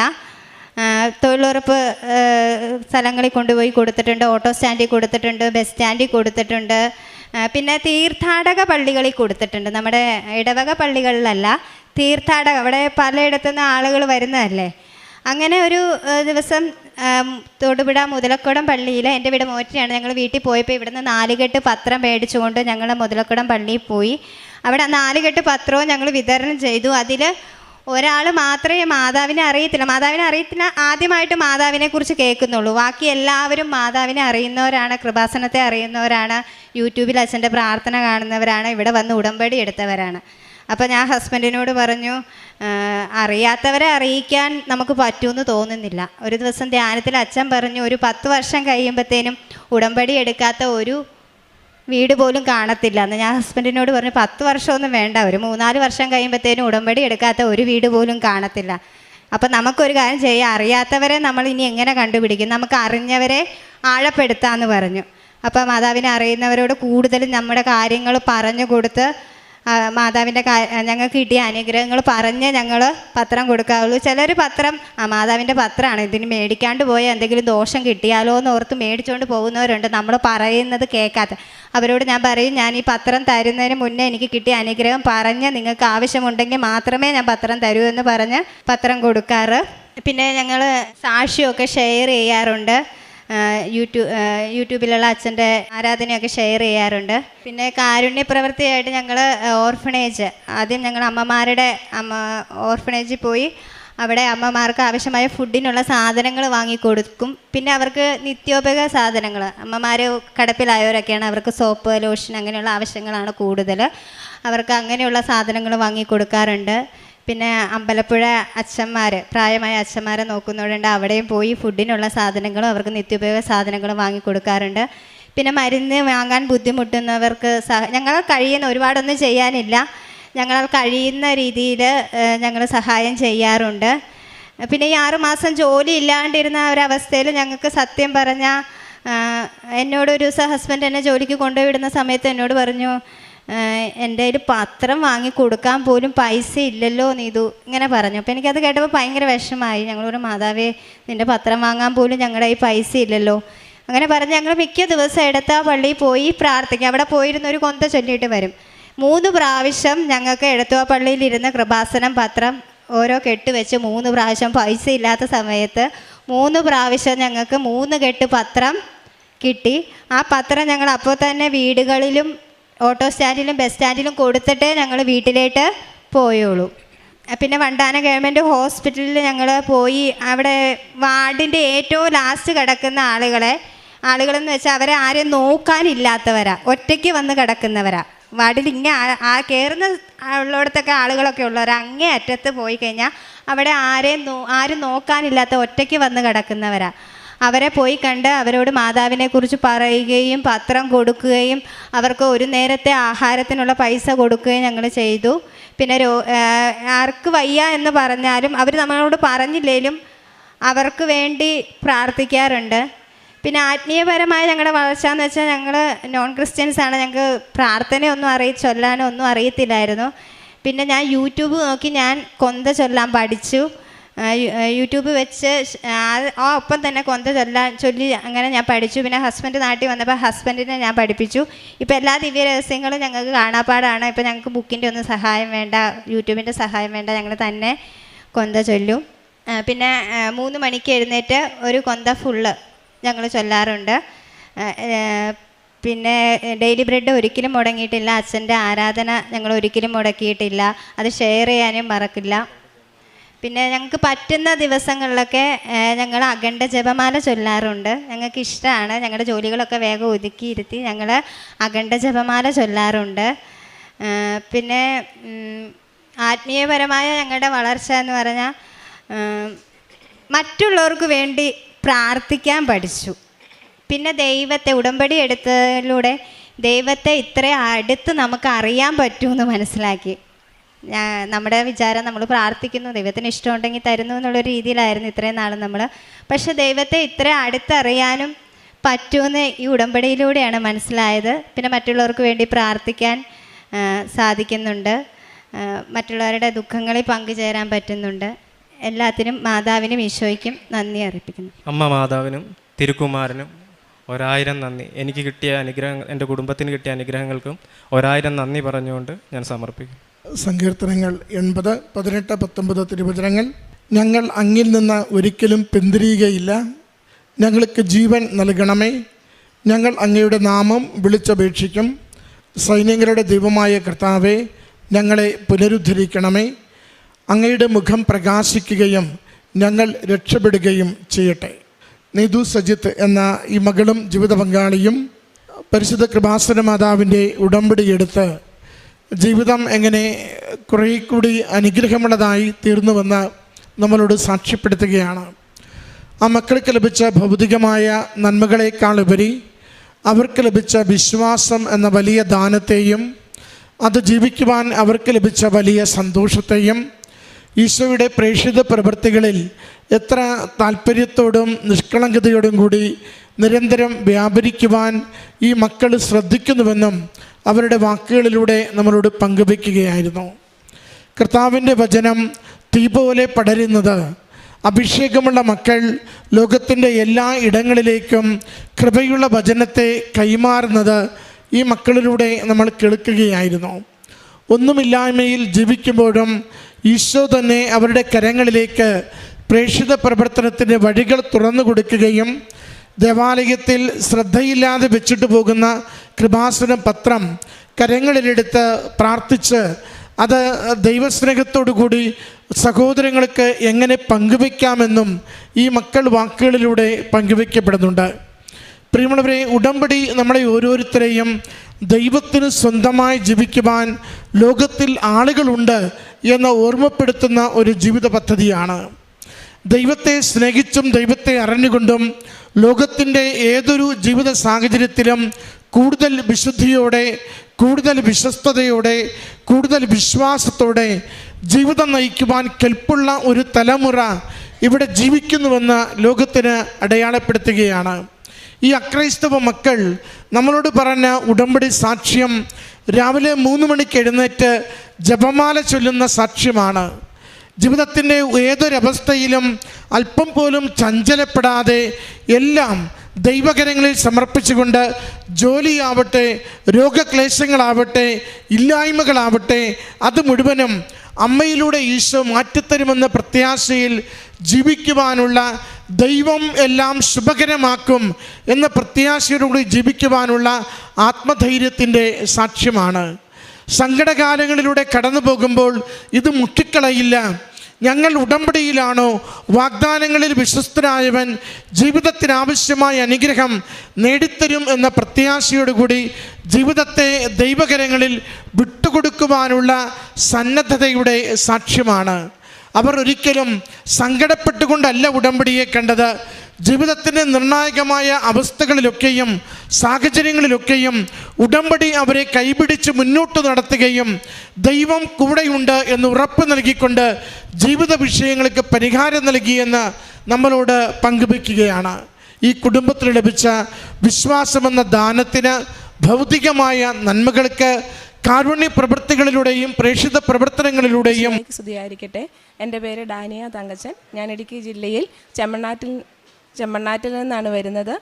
ഞാൻ 2022 ഡിസംബർ 13 ഉടമ്പടി എടുത്തത്. ശക്തനായവൻ എനിക്ക് വലിയ കാര്യങ്ങൾ ചെയ്തിരിക്കുന്നു. അവിടുന്ന് എൻ്റെ കരം പിടിച്ചു. അവിടുത്തെ പിടിച്ച കരത്തിൻ്റെ ബലത്താൽ എനിക്ക് സാധിച്ചു കിട്ടി. അല്പം വൈകിയെങ്കിലും എനിക്ക് സാധിച്ചു കിട്ടിയ സാക്ഷ്യത്തെക്കുറിച്ച് പറയാനാണ് ഞാനിവിടെ നിൽക്കുന്നത്. 2022 ഞങ്ങൾ നിലവിലുണ്ടായിരുന്ന സ്ഥലം വിറ്റ് ഞങ്ങൾ ചെമ്മണ്ണാറ്റിലോട്ട് താമസം വന്നതാണ്. പുതിയതായിട്ട് സ്ഥലം വാങ്ങിച്ച് 13.5 സെൻറ്റ് സ്ഥലം. അതിൽ 8.5 സെൻറ്റിന് പട്ടയമുണ്ടെന്ന് പറഞ്ഞിരുന്നു, ഉണ്ടായിരുന്നു താനും. പക്ഷേ അത് റിസർവ് മുടങ്ങിക്കിടക്കുകയാണ്, അതുകൊണ്ട് കരം കെട്ടാൻ പറ്റുന്നില്ല എന്നുള്ള വിവരം അവർ ഞങ്ങളോട് പറഞ്ഞിരുന്നില്ല. ഞങ്ങൾക്കത് അറിയത്തില്ല. അതറിയാണ്ട് ഞങ്ങൾ 8 ലക്ഷം രൂപ അഡ്വാൻസ് കൊടുക്കുകയും ചെയ്തു. മൊത്തം 10 ലക്ഷമാണ് പറഞ്ഞിരുന്നത്. 2 ലക്ഷമാണ് പിന്നെ കൊടുക്കാനുണ്ടായിരുന്നുള്ളൂ. ആ 2 ലക്ഷമായിട്ട് കൊടുക്കാൻ വേണ്ടി പോക്കുവരവ് ചെയ്യാനായിട്ട് ചെയ്തപ്പോഴാണ് അറിയുന്നത് റിസർവ് മുടങ്ങിക്കിടക്കുന്ന സ്ഥലമാണ് എന്നൊക്കെയുള്ളവർ അറിയുന്നത്. അപ്പോൾ ഞങ്ങൾ ആകെ സങ്കടത്തിലായി. അങ്ങനെ ഇരിക്കുന്നൊരു സമയത്താണ് എൻ്റെ അടുത്തുള്ളൊരു ചേച്ചി കൃപാസനം ഒരു ധ്യാന കേന്ദ്രമുണ്ട്, നമുക്കവിടെ പോകാം എന്നൊക്കെ എന്നോട് പറഞ്ഞു. അപ്പോൾ എനിക്കിതിനെക്കുറിച്ച് അറിയത്തില്ല, കേട്ടിട്ടുണ്ട്. എന്നാലും ഇവിടെ മാതാവിൻ്റെ പ്രത്യക്ഷീകരണം നടക്കുന്ന സ്ഥലമാണെന്നൊന്നും എനിക്ക് അറിയത്തില്ലായിരുന്നു. ഏതോ ഒരു ധ്യാന കേന്ദ്രം എന്നുള്ള രീതിയിൽ അപ്പോൾ ഞാനും വരാം എന്നുള്ള രീതിയിൽ ആ ചേച്ചിയാണ് എന്നെ പൈസ തന്ന് മുടക്കി ഇവിടെ കൊണ്ടുവന്നത്. മാതാവിന് നന്ദി പറയുന്നു ഈ ഒരു പുണ്യ സന്നിധാനത്തിൽ വരാനൊത്തതിന്. ഇവിടെ വന്ന് ഞാൻ നിയോഗം എഴുതി പ്രാർത്ഥിച്ചു പോയി. കൃത്യമായിട്ട് വന്ന് പുതുക്കിപ്പോയി. ഇതിപ്പോൾ 10ാമത്തെ തവണയാണ് എൻ്റെ പുതുക്കൽ. ഈ കഴിഞ്ഞ ജനുവരിയിൽ ഈ പറഞ്ഞ സ്ഥലം പോക്കുവരവ് ചെയ്ത് ഞങ്ങളുടെ സ്വന്തം പേരിലോട്ടാക്കാനുള്ള കൃപ അമ്മ മാതാവ് ചെയ്തു തന്നതിനെക്കുറിച്ചാണ് ഞാൻ നിങ്ങളോട് പറയുന്നത്. അമ്മയ്ക്കും തിരുക്കുമാരനും 1000 നന്ദി പറയുന്നു. ഞങ്ങളുടെ സ്വന്തം പേരിലായി കരം കെട്ടി അതുമായിട്ടാണ് ഞാൻ സാക്ഷ്യം പറയാനായിട്ട് വന്നത്. ഈ മേടിച്ച വസ്തുവിൽ ഞാൻ ഉടമ്പടി ഉപ്പൊക്കെ ഇട്ട് പ്രാർത്ഥിച്ച് വിശ്വാസപ്രമാണം ചൊല്ലി പറമ്പിൻ്റെ 4 മൂലയ്ക്കും കൊണ്ട് ഇടുകയും വീടിന് ചുറ്റുമൊക്കെ ഇട്ട് പ്രാർത്ഥിക്കുകയും ഇടയ്ക്കും മുട്ടിനും ഒക്കെ കൊണ്ട് ഇടുമായിരുന്നു. അങ്ങനെയൊക്കെ ഇട്ടതുകൊണ്ട് അതും അതിൻ്റെ ഫലമായിട്ടും കൂടിയാണ് നടന്നതെന്ന് ഞാനത് വിശ്വസിക്കുന്നു. ഞാൻ മാത്രമല്ല, എൻ്റെ കുടുംബം മുഴുവനും വിശ്വസിക്കുന്നു. പിന്നെ എനിക്ക് കിട്ടിയ രോഗസൗഖ്യം 19 വർഷം വെച്ചതോളമായി. എനിക്ക് എൻ്റെ മൂത്ത മോൾക്ക് 20 വയസ്സായി. അവളുണ്ടായപ്പോൾ ഒരു അലർജിയോടുകൂടിയാണ് ജനിച്ചത്. അവളിൽ നിന്നത് എനിക്ക് കിട്ടിയതാണ്. രാവിലെയും വൈകിട്ടും ഭയങ്കര തുമ്മലും ചീറ്റലുമാണ്. അത് ഒരു തുമ്മൽ തുമ്മിയാൽ പിന്നെ മൂക്കിക്കൂടി ഇങ്ങനെ ഒലിച്ചുകൊണ്ടേയിരിക്കും. ഈ ഉടമ്പടി എടുത്തതിന് ശേഷം ഞാനത് ഉടമ്പടിയിൽ നിയോഗമൊന്നും വെച്ചിരുന്നില്ല. ഞാൻ പക്ഷെ മറന്നും പോയി. ഒരു 2-3 മാസം കഴിഞ്ഞപ്പോഴാണ് ഞാൻ ശ്രദ്ധിക്കുന്നത് എനിക്കിപ്പോൾ തുമ്മലും ഇല്ല, ചീറ്റലും ഒന്നുമില്ല, ഒരു ചൊറിച്ചിലും അങ്ങനെയുള്ള കാര്യങ്ങളൊന്നും ഇല്ല എന്നുള്ള കാര്യം ഞാൻ ശ്രദ്ധിക്കുന്നത്. അതെൻ്റെ ഒരു രോഗസൗഖ്യം. ഈ ഉടമ്പടി വസ്തുക്കളായ ഉപ്പും തേനും തൈലമൊക്കെ ഉപയോഗിച്ചതിന് ശേഷം അതുകൊണ്ട് കിട്ടിയതാണ്. ഞാൻ നിയോഗം വെച്ചിരുന്നതല്ല. പിന്നെയുള്ളതൊരെണ്ണം ചെവിയുടെ ബാലൻസ് പോകുന്നൊരു അസുഖം എനിക്കുണ്ടായിരുന്നു. ആ അസുഖത്തിന് മരുന്ന് കഴിച്ചുകൊണ്ടാണ് ഞാനിവിടെ ആദ്യമായിട്ട് ഉടമ്പടി എടുക്കാൻ വരുന്നത്. ഞാനത് ഉടമ്പടി എടുക്കാൻ വന്നതല്ല, കൂട്ടത്തിൽ വന്ന ചേച്ചിയുടെ നിർബന്ധം കൊണ്ട് എടുത്തിട്ട് പോയതാണ്. അന്ന് എടുത്തത് കൊണ്ട് എനിക്കതുകൊണ്ട് ദോഷമൊന്നും സംഭവിച്ചില്ല, അനുഗ്രഹങ്ങൾ മാത്രമേ എനിക്ക് സംഭവിച്ചിട്ടുള്ളൂ. അത് ഞാൻ നിങ്ങളുടെ മുന്നിൽ ഉറക്കെ സാക്ഷ്യപ്പെടുത്തുന്നു. അമ്മ മാതാവിനും തിരുക്കുമാരനും വീണ്ടും നന്ദി പറയുന്നു. ഈ അവസരം ഞാൻ അതിനായിട്ട് ഉപയോഗിക്കുന്നു. ചെവിയുടെ ബാലൻസിൻ്റെ അസുഖം മാറി. അത് പിന്നെ എനിക്ക് ഇന്ന് വരെ ഉണ്ടായിട്ടില്ല. ഈ ഉടമ്പടി വസ്തുക്കളുടെ ഉപയോഗിച്ചത് കൊണ്ട് തന്നെയാണ് അത് മാറുന്നതെന്ന് ഞാൻ 100% വിശ്വസിക്കുന്നു. പിന്നെയുള്ളത് ആത്മീയമായിട്ട് എൻ്റെ ജീവിതം എന്ന് പറയുന്നത് എനിക്ക് അത്ര ഈ അനാഥാലയങ്ങളിലൊക്കെ പോയി ചെയ്യാനും പെറുക്കാനും ഒന്നും സാധിച്ചിട്ടില്ലെങ്കിൽ പോലും എന്നെക്കൊണ്ട് സാധിക്കുന്നത് പോലെ ഞാൻ ചെയ്യാറുണ്ട്. ഒരമ്മച്ചിക്ക് ഞാൻ 1 മാസം അവരുടെ വീട്ടിൽ നിന്ന് ഞാൻ അവരെ ശുശ്രൂഷിച്ചിരുന്നു. പിന്നെ ഒരമ്മച്ചീനെ ഞങ്ങളുടെ അടുത്തുള്ളൊരു ചേച്ചിയായിരുന്നു. ഞാൻ ആ ചേച്ചിക്ക് വീട്ടിൽ പോയി അതിന് വയ്യാത്ത സമയത്തൊക്കെ പോയി ഫുഡുണ്ടാക്കി കൊടുക്കുകയും വീടൊക്കെ നടിച്ച് വാരി തുടച്ച് കൊടുക്കുകയൊക്കെ ചെയ്യുമായിരുന്നു. അത് ഇപ്പം അങ്ങനെ ചെയ്യുന്നില്ല. എന്നാൽ പോലും പിന്നെ ഫുഡ് മാസത്തിലൊന്ന് എനിക്ക് അങ്ങനെ കൊണ്ട് കൊടുക്കാനൊരു വരുമാനവും ഒന്നുമില്ല. ഭർത്താവിൻ്റെ ഒരാളുടെ വരുമാനത്തിൽ കഴിഞ്ഞു പോകുന്ന കുഞ്ഞു കുടുംബമാണ് ഞങ്ങളുടേത്. അപ്പം എനിക്ക് പിന്നെ സാക്ഷ്യത്തിൽ ഞാനത് എഴുതാൻ മറന്നുപോയതാണ്. എന്നാലും ഞങ്ങളുടെ ഇടവകയിലെ SH സിസ്റ്റേഴ്സിൻ്റെ കീഴിൽ അവർ എനിക്കൊരു കുഞ്ഞ് സഹായം ചെയ്തു തന്നിരുന്നു. ആട്ടിനെ വളർത്താനായിട്ട് ആട്ടുംകൂട് ഉണ്ടാക്കാനായിട്ട് എനിക്ക് ആദ്യം കുറച്ച് പൈസ തന്നു. അത് ഞാൻ ആട്ടുംകൂട് ഉണ്ടാക്കി. ഹസ്ബൻഡ് അതിൻ്റെ പണി അറിയാവുന്നത് കൊണ്ട് അത് ഉണ്ടാക്കി. പക്ഷേ അതിന് ആടിനെ വാങ്ങിക്കാൻ പൈസ തികഞ്ഞില്ല. അപ്പം തിരിച്ച് 25,000 രൂപയാണ് തരുന്നത്. 1 വർഷം കഴിയുമ്പം 12,500 രൂപ തിരിച്ചടയ്ക്കണം. അപ്പോൾ അങ്ങനെ തന്നു. അപ്പോൾ അതെനിക്ക് ആ സമയത്ത് എനിക്ക് 5,000 രൂപ തിരിച്ചടയ്ക്കാൻ പറ്റിയിട്ടുണ്ടായിരുന്നുള്ളൂ. അപ്പോൾ എൻ്റെ ഹസ്ബൻഡിൻ്റെ അച്ഛന് സുഖമില്ലാണ്ടിരിക്കുമായിരുന്നു, ക്യാൻസർ പേഷ്യൻ്റ് ആയിരുന്നു. അപ്പോൾ ആ സമയത്ത് എനിക്ക് ആശുപത്രി പോക്കും കാര്യങ്ങളൊക്കെ അടയ്ക്കാനുള്ളൊരു നിർവാഹമില്ലാത്തത് കൊണ്ട് ഞാനൊരു അവധി ചോദിച്ചു. അപ്പോൾ അന്നത്തെ മദർ എന്നോട് പറഞ്ഞു, ഞാൻ അങ്ങോട്ടൊന്ന് ചോദിക്കട്ടെ, പ്രൊവിൻഷ്യൽ ഹൗസിലോട്ട് ചോദിക്കട്ടെ, നിൻ്റെ സാഹചര്യം ഒന്ന് പറയാമെന്ന് പറഞ്ഞു. അങ്ങനെ പറഞ്ഞപ്പോൾ അതുകൊണ്ട് അവരെനിക്ക് ഒരിക്കൽ കൂടി എനിക്ക് ആ തുക തന്ന് എന്നെ സഹായിച്ചു. അങ്ങനെ സഹായിച്ചതോടുകൂടി ഞാൻ അടയ്ക്കാനുണ്ടായിരുന്ന പൈസ ഒഴിവാക്കി ബാക്കി എനിക്ക് 17,500 രൂപ എനിക്ക് തിരിച്ചു തന്നു. ആ പൈസയ്ക്ക് ഞാൻ വന്ന് ഒരാടിനെയും 2 കുഞ്ഞുങ്ങളെയും വാങ്ങിച്ചു. അതുകൊണ്ട് അത് ഞാൻ ചോദിക്കാതെ എനിക്ക് ഇങ്ങോട്ട് തന്നൊരു അനുഗ്രഹമാണ്. അമ്മ മാതാവ് ഇടപെട്ടത് കൊണ്ടാണ് അത് തന്നതെന്ന് ഞാൻ ഇന്നും വിശ്വസിക്കുന്നു. അതുകൊണ്ട് ഞാൻ ഇന്നൊരു കുഞ്ഞ് സംരംഭക എന്ന് പറയാൻ പറ്റത്തില്ല, എന്നാൽ പോലും ഒരു കുഞ്ഞ് വരുമാനമുള്ളൊരു വീട്ടമ്മയായിട്ട് മാറി. ആ ആടിനെ കുഞ്ഞുങ്ങളെയും വളർത്തിയാണ് ഞങ്ങൾക്ക് ഇന്ന് കുടുംബത്തിൽ എൻ്റെ ഭർത്താവിന് ഒരു കുഞ്ഞ് സഹായമായിട്ട് കൊടുക്കാനൊക്കെ സാധിക്കുന്നുണ്ട്. അതിന് അമ്മ മാതാവിന് നന്ദി പറയുന്നു. അപ്പോൾ ഇങ്ങനെ കിട്ടുന്ന ഈ വരുമാനത്തിൽ നിന്നും ഞങ്ങളുടെ ഇടവക പള്ളിയിൽ നിന്നും മാസത്തിലൊരിക്കൽ സ്കൂളിലെ കുട്ടികളെയും കൊണ്ട്, സൺഡേ സ്കൂൾ കുട്ടികളെയും കൊണ്ട് അടുത്തുള്ള അനാഥാലയത്തിലൊക്കെ അവർ ഫുഡ് കൊടുക്കാനായിട്ട് പോകും. അപ്പോൾ അതിന് പള്ളിക്കകത്ത് ഒരു പാത്രം വെച്ചിരിക്കാൻ സാധിക്കുന്നവർക്ക് എന്തെങ്കിലും സാധിക്കുന്നത് പോലെയുള്ളത് അതിനകത്ത് ഇടാമെന്നും പറഞ്ഞു. അപ്പോൾ ഞാൻ എന്നെക്കൊണ്ട് പറ്റുന്ന പോലെ എല്ലാ ആഴ്ചയിലൊന്നും പറ്റിയില്ലെങ്കിലും മാസത്തിലൊരിക്കൽ എനിക്ക് കിട്ടുന്നതിൽ നിന്നുള്ള കുഞ്ഞു വരുമാനത്തിൽ നിന്ന് ഓരോ ഓഹരി ഞാൻ അതിനകത്ത് ഇടാറുണ്ട്. പിന്നെ എനിക്ക് എന്നും കുർബാനയ്ക്ക് പോകാൻ പറ്റത്തില്ല. ഈ ഉടമ്പടി എടുത്തതിന് ശേഷം ഞായറാഴ്ച കുർബാന ഞാൻ ഒരിക്കലും മുടക്കിയിട്ടില്ല. മുടക്കേണ്ട സാഹചര്യങ്ങൾ വന്നിട്ടുണ്ട്, പക്ഷേ ഞാനത് മാറ്റിവെച്ച് ഞാൻ കുർബാനയ്ക്ക് കൃത്യമായിട്ട് കുർബാനയ്ക്ക് പോകും. കുടുംബ പ്രാർത്ഥനകൾ ചില സമയത്ത് കുടുംബ പ്രാർത്ഥന മുടങ്ങാറുണ്ട്, പക്ഷേ എൻ്റെ വ്യക്തിപരമായ പ്രാർത്ഥന ഞാനങ്ങനെ മുടക്കാറില്ല. ഇത്രയും കാര്യങ്ങളാണ് എനിക്ക് പറയാനുള്ളത്. അമ്മ മാതാവിനെ ഇത്ര അല്പം താമസിച്ചാലും നമ്മളെ മാതാവ് അനുഗ്രഹിക്കാതെ കൈവിടില്ല, നമ്മളെ താങ്ങി നടത്തും. അന്ന് എൻ്റെ അനുഭവത്തിലൂടെ ഞാനിത് പറയുന്നു. ഈശോയ്ക്കും അമ്മയ്ക്കും ഒരിക്കൽ കൂടി നന്ദി പറഞ്ഞുകൊണ്ട് നിർത്തുന്നു. ജെറമിയ 32:14 ഇസ്രായേലിൻ്റെ ദൈവമായ കർത്താവ് അരുളി ചെയ്യുന്നു, മുദ്രവെച്ച ആധാരവും അതിൻ്റെ പകർപ്പും ഏറിയ കാലം ഭദ്രമായിരിക്കേണ്ടതിന് ഒരു മൺഭരണിയിൽ സൂക്ഷിക്കുക. ഡാനിയ തങ്കച്ചൻ എന്ന ഈ സഹോദരി തൻ്റെ പുരയിടവുമായി ബന്ധപ്പെട്ട ഒരു നിയോഗം അമ്മ മാതാവിൻ്റെ തിരുനടയിൽ സമർപ്പിക്കുകയും അതിന് അമ്മ വഴി ലഭിച്ച അനുഗ്രഹത്തെ ഈ അൾത്താരയിൽ സാക്ഷ്യപ്പെടുത്തുകയുമാണ്. നമുക്കറിയാം, നമ്മുടെ ജീവിതവുമായി ബന്ധപ്പെട്ട് ഭൂമി സംബന്ധമായ ഒരു വിഷയം നമുക്ക് വന്നു വീണാൽ അതൊന്ന് പരിഹരിച്ചെടുക്കുക ഏറെ ക്ലേശമുള്ള, നൂലാമാലകളുള്ള, വർഷങ്ങളും നാളുകളും എടുക്കുന്ന ഒരു പ്രക്രിയയാണ്. പലപ്പോഴും നിസ്സാരമായി ചെയ്തു തരാവുന്ന വിഷയങ്ങൾ പോലും പല ആവർത്തി നമ്മളെ നടത്തിച്ച് ഏറെ വർഷങ്ങൾ പാഴാക്കി ഒത്തിരി ഓഫീസുകൾ കയറ്റി ഇറക്കി നമ്മളെ വല്ലാതെ ബുദ്ധിമുട്ടിക്കുന്നത് നമ്മുടെ നാട്ടിൻപുറത്ത് നമ്മൾ നിരന്തരം കണ്ടുകൊണ്ടിരിക്കുന്നുണ്ട്. സഹോദരി ഒരു പോക്കുവരവിന് ചെല്ലുമ്പോഴാണ് പുരയിടത്തിൽ അല്പം തങ്ങളുടേതല്ല, റിസർവേയിൽ അത് വന്നിട്ടില്ല, അതിൽ ക്ലേശമുണ്ട് എന്ന് മനസ്സിലാക്കുകയും പിന്നീട് അത് പേരിൽ കൂട്ടി കിട്ടുന്നതിന് വേണ്ടി നിരന്തരമായ ശ്രമം നടത്തി അത് മാനുഷികമായ പരിശ്രമങ്ങളെല്ലാം പരാജയപ്പെടുമ്പോഴാണ് ഇവിടെ വന്ന് ഉടമ്പടി എടുത്ത് ഉടമ്പടി ഉപ്പ് 4 അതിരിലും ഇട്ടുകൊണ്ട് അമ്മയുടെ കരങ്ങളിലേക്ക് ഒരു കുരുക്ക് പോലെ കിടക്കുന്ന ആ വിഷയത്തെ ഏൽപ്പിച്ചു കൊടുക്കുന്നത്. പ്രിയമുള്ളവരെ, ഉടമ്പടിയിൽ നമ്മളെപ്പോഴും വയ്ക്കുന്ന നിയോഗങ്ങൾ അസാധ്യമെന്ന് നാം കാണുന്നതാണ്. നമുക്ക് സ്വയമേവ പരിഹരിക്കുവാനാവാത്തതാണ്. ദൈവശക്തിയാൽ നമുക്ക് നേടിത്തരുവാൻ പറ്റുന്നതാണ്. നമുക്ക് ഏറെ നാൾ നമ്മൾ സ്വയം ഓടി നടന്നിട്ട് അതിൽ യാതൊരു നീക്കുപോക്കുമില്ലാതെ വരുമ്പോൾ ആ വിഷയങ്ങളാണ് ഉടമ്പടിയിൽ വെക്കണമെന്ന് ജോസഫ് അച്ഛൻ നിരന്തരം നമ്മളോട് ആവശ്യപ്പെടുന്നത്. ഈശോയിൽ ശരണപ്പെട്ടുകൊണ്ട് അമ്മയുടെ പ്രത്യക്ഷീകരണത്തിൽ ഉറച്ചു വിശ്വസിച്ചുകൊണ്ട് ദൈവശക്തിയാൽ മനുഷ്യൻ ഏതൊക്കെ തടസ്സങ്ങൾ വെച്ചാലും, ഏതൊക്കെ നിയമങ്ങൾ കൊണ്ടുവന്നാലും, ഏതൊക്കെ കൗശലങ്ങൾ പ്രയോഗിച്ചാലും അതിനപ്പുറം ദൈവശക്തിയാൽ എനിക്കവിടുന്നെല്ലാം നന്മയ്ക്കായി പരിണമിപ്പിക്കും എന്ന പൂർണ്ണമായ ശരണപ്പെട്ട വിശ്വാസത്തിലാണ് നമ്മൾ ഒരു നിയോഗത്തെ ദൈവകരങ്ങളിലേക്ക് കൊടുക്കുന്നത്. അതുകൊണ്ട് എത്ര വർഷം പഴകിയ വിഷയമാണ് കൊടുക്കുന്നത് എന്നതൊരു കാര്യമല്ല, എത്ര പരാജയപ്പെട്ട വിഷയം കൊടുക്കുന്നു എന്നതൊരു കാര്യമല്ല. നമുക്ക് അത് പേരിലാക്കി കിട്ടുവാൻ, നമുക്കത് അനുവദിച്ച് കിട്ടുവാൻ ഒരു സാധ്യതയും സാഹചര്യവും ന്യായം പോലും നമുക്കില്ലല്ലോ എന്ന് കരുതുന്ന വിഷയത്തിൽ കാര്യമില്ല. ദൈവം അനുവദിച്ചു തരുവാൻ ആഗ്രഹിക്കുന്നതാണെങ്കിൽ നമ്മൾ വിശുദ്ധിയോടുകൂടി അവൻ്റെ മുമ്പിൽ വ്യാപരിക്കുകയും അവന് നീതിമാനെന്ന് നമ്മളെ കണ്ടെത്തുവാൻ സാധിക്കുകയും ചെയ്താൽ ജീവിത വിഷയത്തിന് മേൽ ഉടനടി പരിഹാരം നൽകുന്ന അമ്മയുടെ സഹായം നമുക്ക് ലഭിക്കുന്നത് കാണുവാനാവും.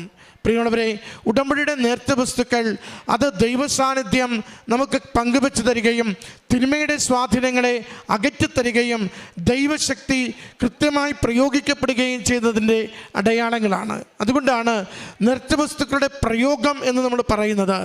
അവിടെ നമ്മൾ വിശ്വാസ പ്രമാണം ചൊല്ലി നാഥനും കർത്താവുമായ യേശുവിനെ അധരം കൊണ്ട് നാം ഏറ്റുപറഞ്ഞ് അവനെ മരിച്ചവരിൽ നിന്ന് ദൈവം ഉയർപ്പിച്ചുവെന്ന വലിയ രഹസ്യത്തെ, വിശ്വാസത്തെ ഉറക്കെ ചേർത്ത് പിടിച്ചുകൊണ്ടാണ് നാം പ്രാർത്ഥിക്കുന്നത്. എൻ്റെ യേശു കർത്താവിൻ്റെ ശക്തിയാൽ, അവൻ്റെ വലിയ സംരക്ഷണത്താൽ, അവൻ്റെ തിരുരക്തത്തിൻ്റെ സംരക്ഷണത്താൽ ഞാൻ പ്രാർത്ഥിക്കുന്ന വിഷയത്തിന്മേൽ ദൈവം തീരുമാനമാക്കും എന്നാണ് ഓരോ നേർച്ച വസ്തുവും നാം പ്രയോഗിക്കുമ്പോൾ പ്രാർത്ഥിക്കുന്നത്. അതുകൊണ്ട് നമുക്ക് ലഭിക്കുന്ന അനുഗ്രഹങ്ങൾ യേശുനാമത്തിൽ മാത്രമാണ്. യേശുവാണ് പ്രവർത്തിക്കുന്നത്.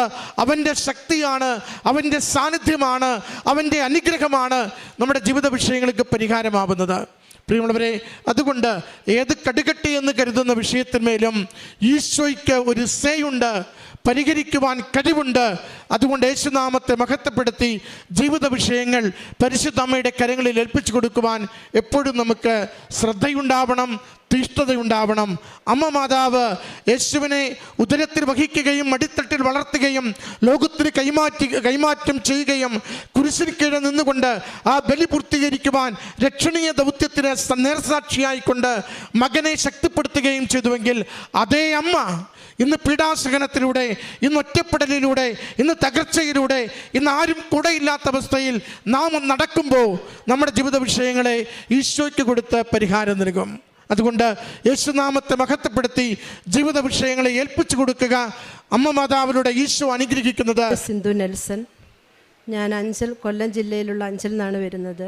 ആദ്യമായിട്ട് കൃപാസനം പ്രസാദമര മാതാവിൻ്റെ പ്രത്യക്ഷീകരണ സാക്ഷിയാക്കിയതിന്, രണ്ടാമതും എന്നെ സാക്ഷിയാക്കിയതിന് ഞാൻ അമ്മയ്ക്ക് നന്ദി പറയുന്നു. ഇനിയുള്ള ജീവിതം ഈശോയെ മഹത്വപ്പെടുത്തണ അനുവദിക്കണമേ എന്ന് ഞാൻ ഈശോയോട് പ്രാർത്ഥിക്കുന്നു. 2019 ഞങ്ങളിവിടെ ഉടമ്പടി എടുക്കുന്ന സമയത്ത് ഞങ്ങൾക്ക് കൃപാസനത്തെപ്പറ്റി ആരും പറഞ്ഞു തന്നിട്ടില്ല. ഞങ്ങളുടെ നാട്ടിൽ കൃപാസനത്തെപ്പറ്റി അധികം ആരും അറിഞ്ഞിട്ടുമില്ല. എനിക്കൊരു കൃപാസനം പത്രം കിട്ടിയിട്ടുമില്ല.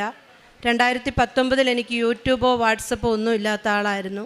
ഞാൻ വീട്ടിൽ വളരെ ഒതുങ്ങിക്കഴിയുന്ന ഒരാളായിരുന്നു. ഹസ്ബൻഡ് വിളിക്കുന്നിടത്ത് പോവും എന്നുള്ളതല്ലാതെ പ്രാർത്ഥനയ്ക്ക് പോവുമോ അങ്ങനെയൊന്നും ഉള്ള ഒരാളല്ലായിരുന്നു. അതുകൊണ്ട് വാട്സപ്പ്, യൂട്യൂബ് ഒന്നും ഞാൻ അധികം അങ്ങനെ ഉപയോഗിക്കണമെന്നുള്ളൊരു ചിന്ത എനിക്ക് വന്നിട്ടില്ല.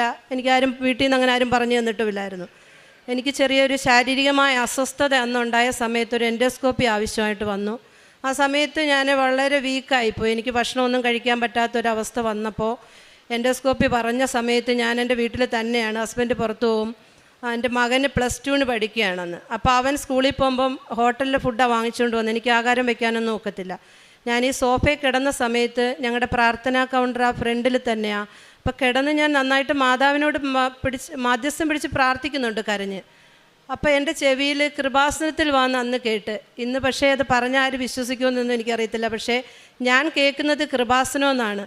അപ്പോൾ ഈ കൃപാസനം എന്ന് കേട്ട ഉടനെ ഞാൻ എണ്ണിട്ടിരുന്നിട്ട് എൻ്റെ മനസ്സിലോട്ട് ഓടി വരുന്നത്, എൻ്റെ പള്ളിയിലെ കോൺവെൻറ്റിലെ ഒരു സിസ്റ്റർ ഉണ്ടായിരുന്നു. സിസ്റ്റർ തുമ്പോളിയിലുള്ള സിസ്റ്ററായിരുന്നു. സിസ്റ്റർ ഇപ്പോൾ മരിച്ചുപോയി.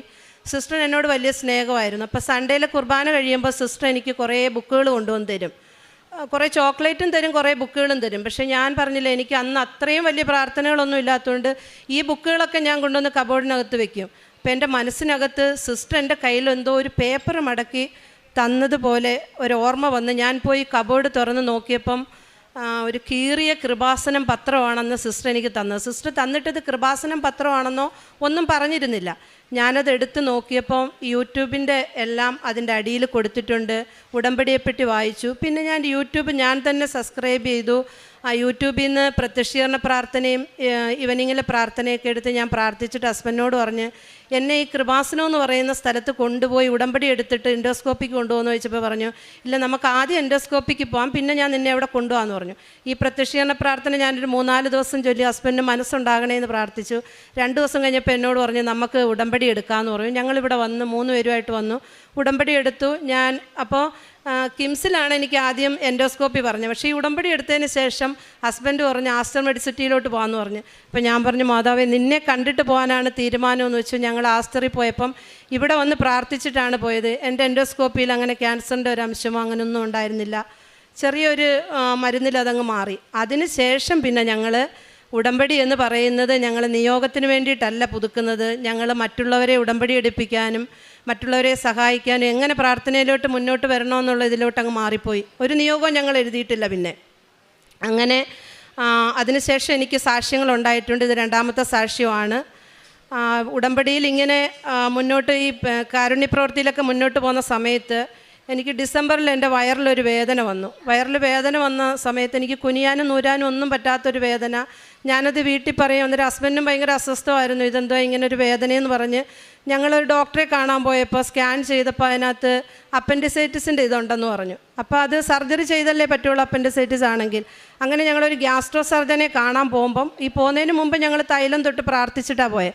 അവിടെ ചെന്നപ്പോൾ ഡോക്ടർ പറഞ്ഞ് ഇതെന്തിനാണ് നിങ്ങളിവിടെ വന്നത്, ഇതിനകത്തൊന്നുമില്ല എന്ന് പറഞ്ഞ് ഞങ്ങളെ തിരിച്ചയച്ചു. പക്ഷെ ഞാൻ വീട്ടിൽ വന്നിട്ട് എൻ്റെ വേദന മാറിയില്ല. എനിക്ക് അതേ വേദന അങ്ങനെ നിന്നപ്പോൾ എൻ്റെ സഹോദരൻ 1 വർഷമായി മരിച്ചു പോയിട്ട് ലിവർ ക്യാൻസറായിട്ടാണ് മരിച്ചത്. അപ്പൻ്റെ അനിയനും അങ്ങനെ തന്നെയാണ് മരിച്ചത്. അപ്പോൾ അവനെ ചികിത്സിച്ച് അതേ ഗ്യാസ്ട്രോയിലെ ഡോക്ടറെ അടുത്ത് എന്നെ ഹസ്ബൻഡ് കൊണ്ടുപോയി. ചെന്നപ്പോൾ ഡോക്ടർ എന്നോട് പറഞ്ഞു 2002 മുതൽ എനിക്ക് സ്കാൻ ചെയ്യുന്നുണ്ട്. ആ സ്കാനിങ്ങിൽ എനിക്ക് ഫാറ്റി ലിവറാണ്, ഫസ്റ്റ് ഗ്രേഡ് ഫാറ്റി ലിവറാണ്. അത് ഈ ഡിസംബർ വരെ ചെയ്ത സ്കാനിങ്ങിൽ ഫാറ്റി ലിവറാണ്. അപ്പോൾ ഡോക്ടർ പറഞ്ഞു പിന്നെ ബ്രദർ ഇങ്ങനെ മരിച്ചതുകൊണ്ടും ബ്രദറിന് ഫാറ്റി ലിവർ സിറോസിസ് ട്യൂമറായിട്ടാണ് വന്നത്. അപ്പം നിനക്ക് സിറോസിസ് ആയി കാണും, അതുകൊണ്ട് ഒരു ഫൈബ്രോ സ്കാൻ ചെയ്യണം. അത് കഴിഞ്ഞിട്ട് നമുക്ക് സിറോസിസ് ആയെങ്കിൽ അതിൻ്റെ ട്രീറ്റ്മെൻറ്റ് സ്റ്റാർട്ട് ചെയ്യാമെന്ന് പറഞ്ഞു. അപ്പോൾ എൻ്റെ ബ്രദറിനെ അറിയാവുന്നതുകൊണ്ട് ഡോക്ടർക്ക് എന്നോട് വലിയ സ്നേഹമായിരുന്നു. ഞാൻ എണ്ണീറ്റപ്പോൾ ഡോക്ടറിൻ്റെ തോളെ പിടിച്ചിട്ട് പറഞ്ഞു നീ വിഷമിക്കേണ്ട, സിറോസിസ് ആണെങ്കിൽ ഞാൻ നിനക്ക് ഡയറ്റൊക്കെ തരാം കേട്ടോ എന്ന് പറഞ്ഞു. ഞാൻ വീട്ടിൽ വന്നിട്ട് എൻ്റെ ഈശോയുടെയും ഈ കൃപാസന അമ്മയുടെ വലിയ ഫോട്ടോ ഞങ്ങളുടെ വീട്ടിലുണ്ട്. അമ്മയ്ക്കായിട്ട് ഒരുക്കിയിരിക്കുന്ന ഭവനമാണത്. ഞങ്ങൾ എപ്പോഴും പ്രാർത്ഥന എല്ലാവരെയും വിളിച്ചിട്ട്. അപ്പം ഞാൻ പറഞ്ഞ് മാതാവേ എൻ്റെ ബ്രദറിന് ഇങ്ങനെ തന്നെയാണ് പോയത്. വീട്ടിലും ചില ആൾക്കാർക്ക് അങ്ങനെ ബന്ധുക്കളും അങ്ങനെ ഉണ്ടായിരുന്നു. എനിക്കിങ്ങനെ ഒരു അസുഖം തരരുതേ എന്ന് ഞാൻ പ്രാർത്ഥിക്കുന്നില്ല. അങ്ങനെയല്ലല്ലോ ഈശോയെ നമ്മൾ സ്നേഹിക്കേണ്ടത്. പക്ഷേ ഈ ഒരു അസുഖം വന്നാൽ ഡയറ്റ് വലിയ പാടാണ്, എനിക്കറിയാം. ഞാൻ ഈ കൃപാസനത്തിൻ്റെ പ്രേക്ഷിതമായിട്ട് നിൽക്കുന്നതുകൊണ്ട് ഒരുപാട് രോഗികളെ വിസിറ്റ് ചെയ്യും. അപ്പം ഇങ്ങനെയുള്ള രോഗികളുണ്ട്. എനിക്ക് അവരുടെയൊക്കെ വേദന കാണുമ്പോൾ വലിയ വിഷമോ. അപ്പോൾ ആ ഡയറ്റൊന്നും ചിലപ്പോൾ എന്നെക്കൊണ്ട് പൂർത്തിയാക്കാനൊന്നും നോക്കത്തില്ല. എവിടെയെങ്കിലും പോയാൽ ആ ഡയറ്റൊന്നും നമുക്ക് പറ്റത്തില്ല.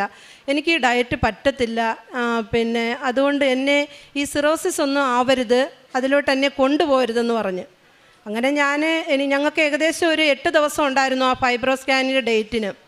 ആ അത്രയും ദിവസവും ഞാൻ രാവിലെയും വൈകിട്ടും ഈ ഉടമ്പടി തൈലം കുരിശ് വരച്ചിട്ട് ഞാൻ ഇങ്ങനെ തന്നെ പ്രാർത്ഥിച്ചുകൊണ്ടിരുന്നു. എൻ്റെ ഹസ്ബൻഡും പ്രാർത്ഥിക്കുന്നുണ്ട്. ഹസ്ബൻഡ് എല്ലാ മാസവും 18 വീട്ടിൽ പ്രേക്ഷിതം ചെയ്യുന്ന ഒരാളാണ്. പത്രം കൊടുത്ത് പത്രവും ഉപ്പും എല്ലാം കൊണ്ടുപോയി അവരെ ഇവിടെ കൊണ്ടുവരണമെങ്കിൽ ഉടനെ എനിക്ക് കോൺടാക്റ്റ് ചെയ്ത് തരും അവരുടെ നമ്പരൊക്കെ. ഞങ്ങൾ ഫൈബ്രോ സ്കാനിങ്ങിന് പോയി. എന്നെ ഫൈബ്രോ സ്കാനിന് വിളിക്കുന്നതിന് മുമ്പേ ഞങ്ങൾ ഈ ഉടമ്പടി തൈലവും ഉടമ്പടി കാശുരൂപവും കൈ വെച്ചിരുന്നു. ഡോക്ടർ എന്നെ സ്കാനിങ്ങിന് വിളിക്കുമ്പോൾ ഞാൻ അത്രയും പേര് അവിടെ ഇരിപ്പുണ്ട് മെട്രോയിൽ. അവരുടെ മുമ്പിൽ ഇരുന്ന് തന്നെ ഞാൻ എൻ്റെ ഉടുപ്പ് പൊക്കിയിട്ട് ലിവറിൻ്റെ സൈഡിൽ ഉടമ്പടി തൈലം എടുത്ത് കുരിശ് വരച്ചിട്ട് ഈ കാശുരൂപം എൻ്റെ ഇന്നറിനകത്ത് വെച്ചു. അപ്പോൾ എനിക്ക് പേടിയുണ്ട് അവരെ എടുക്കാൻ പറയുമോയെന്ന്. ഞാൻ മാതാവിനോട് പറഞ്ഞു മാതാവ് ഇത് എടുക്കരുത്, എൻ്റെ ലിവറല്ല അമ്മയുടെ ലിവർ വേണം പരിശോധനയ്ക്ക് കൊടുക്കാനെന്ന് പറഞ്ഞു. പരിശോധന എല്ലാം കഴിഞ്ഞ് 1/2 മണിക്കൂർ കഴിഞ്ഞ് ഞങ്ങൾക്ക് റിസൾട്ട് വന്നപ്പോൾ എൻ്റെ ഈ 2002 മുതലുള്ള ഫാറ്റി ലിവർ എന്ന് പറയുന്ന അതുപോലും എനിക്കില്ല, സിറോസിസ് ഇല്ല. എൻ്റെ ലിവർ നല്ല പൂർണ്ണമായിട്ടും ആരോഗ്യമായിട്ടിരിക്കുവാണ്. അതിനോടൊപ്പം തന്നെ എനിക്ക് ഒരു സാക്ഷ്യം കൂടെ അതിൽ മാതാവ് ഈശോയും തരാനുള്ളൊരു സാക്ഷ്യമായിരുന്നു. ഞാനിവിടെ വരുന്നതിന് മുമ്പ് തന്നെ എനിക്ക് കിഡ്നി സ്റ്റോൺ എന്ന് പറയുന്ന അസുഖമുണ്ട്.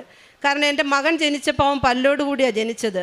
അപ്പോൾ എനിക്ക് കാൽസ്യത്തിൻ്റെ എന്തോ ഒരു പ്രോബ്ലം ഉണ്ടെന്ന് എനിക്കറിയാം.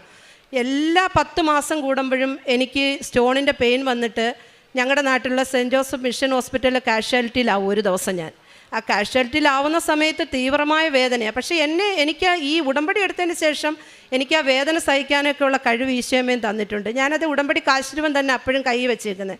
പക്ഷേ എന്നാലും നമ്മൾ രാത്രി അവിടെ കിടക്കണം. അവർ ട്രിപ്പിടും.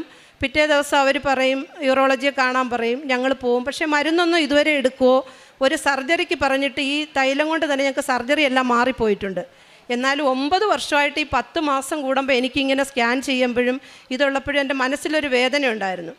ഞാൻ ജനുവരിയിൽ ഒരു കുട്ടികളില്ലാത്തൊരു ദമ്പതികളെ ഇവിടെ അച്ഛനെ കാണിക്കാനായിട്ട് കൊണ്ടുവന്നു. അവരച്ഛനെ കാണാൻ കയറിയ സമയത്ത് ഞാൻ ആ ആരാധനാ ചാപ്പലിൻ്റെ മുമ്പിൽ നിൽക്കുക. അപ്പം ഞാൻ അവരെ നോക്കിക്കൊണ്ട് നിന്ന സമയത്ത് ഞാൻ പെട്ടെന്ന് എൻ്റെ അന്നേരം എനിക്ക് കിഡ്നിയുടെ സൈഡ് ഇടയ്ക്കിടയ്ക്ക് വേദന, എപ്പോഴും വേദനയാണ്, കഴച്ചൊരു വേദനയാണ് അത്. അപ്പം ഞാൻ പറഞ്ഞ്, പരിശുദ്ധ അമ്മയ്ക്കും ഈശോയ്ക്കും മാത്രമേ ഞാൻ ജനിച്ചപ്പോഴേ ഉള്ളതായിരിക്കാം ഇത്. എൻ്റെ ശരീരത്തെ കല്ലെടുത്ത് മാറ്റാൻ ഈ ലോകത്ത് ഒരു മനുഷ്യനും പറ്റത്തില്ല. പക്ഷെ നിങ്ങൾക്കത് സാധിക്കുമല്ലോ എന്ന് പറഞ്ഞിട്ട് ആ വിളക്കിലിരിക്കുന്ന എണ്ണ എടുത്ത് ഞാൻ എൻ്റെ കിഡ്നിയുടെ സൈഡിൽ കുരിശ് വരച്ചിട്ടാണ് പോയത്. ഞാൻ ഈ ഫൈബ്രോ സ്കാനിങ് ചെയ്യുന്ന സമയത്ത് അതിൽ റിസൾട്ട് വന്നേക്കുന്നത് എൻ്റെ 2 കിഡ്നിയിലും ഒരു സ്റ്റോണും ഇല്ല. 9 വർഷമായിട്ട് 10 മാസം സ്കാൻ ചെയ്യുമ്പോൾ 3 mm 4 mm ഇങ്ങനെ സ്റ്റോണുണ്ട്. അതിൻ്റെ വേദനയുണ്ട്, കാരണം നമ്മൾ വേദനയങ്ങ് സഹിച്ചു പോവുക. അതെൻ്റെ 2ാമത്തെ സാക്ഷ്യമായിരുന്നു അങ്ങനെ കിട്ടിയത്.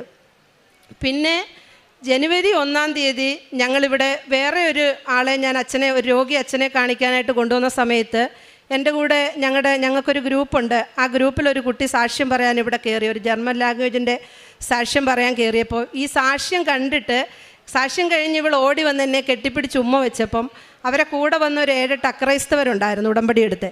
അവരെല്ലാം കൂടെ എന്നെ കൂടിയിട്ട് പറഞ്ഞു, നമുക്കൊരു ഗ്രൂപ്പ് കൃപാസനമ്മയുടെ പേരിൽ ഉണ്ടാക്കണമെന്ന് പറഞ്ഞു.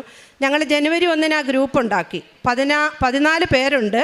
12 പേര് എപ്പോഴും പ്രാർത്ഥനയാണ് സജീവമായിട്ട് വാട്സപ്പിൽ. അപ്പോൾ ആ ഗ്രൂപ്പ് ഉണ്ടാക്കിയപ്പോൾ ആദ്യമായിട്ട് അഖണ്ഡ ജപമാല പിടിക്കാൻ ഞാനിവിടെ വന്ന് സാറിനെ കണ്ടു, PR സാറിനെ കണ്ടു. സാറ് ഞങ്ങൾക്ക് ബ്ലസ് ചെയ്ത് അഖണ്ഡ ജപമാല തന്നു.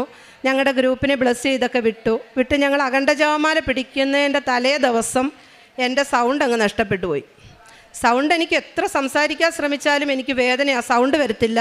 ഒരു കീന്നൊരു സൗണ്ടേ പുറത്തോട്ട് വരൂ. അല്ലെങ്കിൽ ഒരിച്ചിരി സൗണ്ട് വരണമെങ്കിൽ ശക്തമായിട്ട് അത്രയും സംസാരിക്കണമല്ലോ, മൈക്കിലൊക്കെ സംസാരിക്കുന്നവരെ സംസാരിക്കണം. അപ്പോൾ എനിക്ക് അഖണ്ഡ ജപമാല ചൊല്ലാൻ പറ്റിയില്ല, അവരുടെ കൂടെ ഇരിക്കാൻ മാത്രമേ പറ്റിയുള്ളൂ. അപ്പോൾ ഈ അക്രൈസ്തവരൊക്കെ ഒരുപാട് സൗണ്ടിലിങ്ങനെ വിശ്വാസത്തോടെ ചൊല്ലുന്ന കേൾക്കുമ്പോൾ ഞാൻ അവിടെ ഇരുന്നങ്ങ് കരയുമായിരുന്നു. മാതാവേ, എനിക്ക് മാത്രം ചൊല്ലാൻ പറ്റുന്നില്ലല്ലോ, എൻ്റെ ഈ സൗണ്ട് എന്താ ഇങ്ങനെ ആയിപ്പോയത്, ഒരു നല്ല കാര്യം ചെയ്യുന്നതിൻ്റെ തലേ ദിവസമല്ലേ ഇതിങ്ങനെ ആയിപ്പോയതെന്നൊക്കെ ഞാൻ മാതാവിനോട് ഇങ്ങനെ ചോദിക്കുന്നുണ്ട്.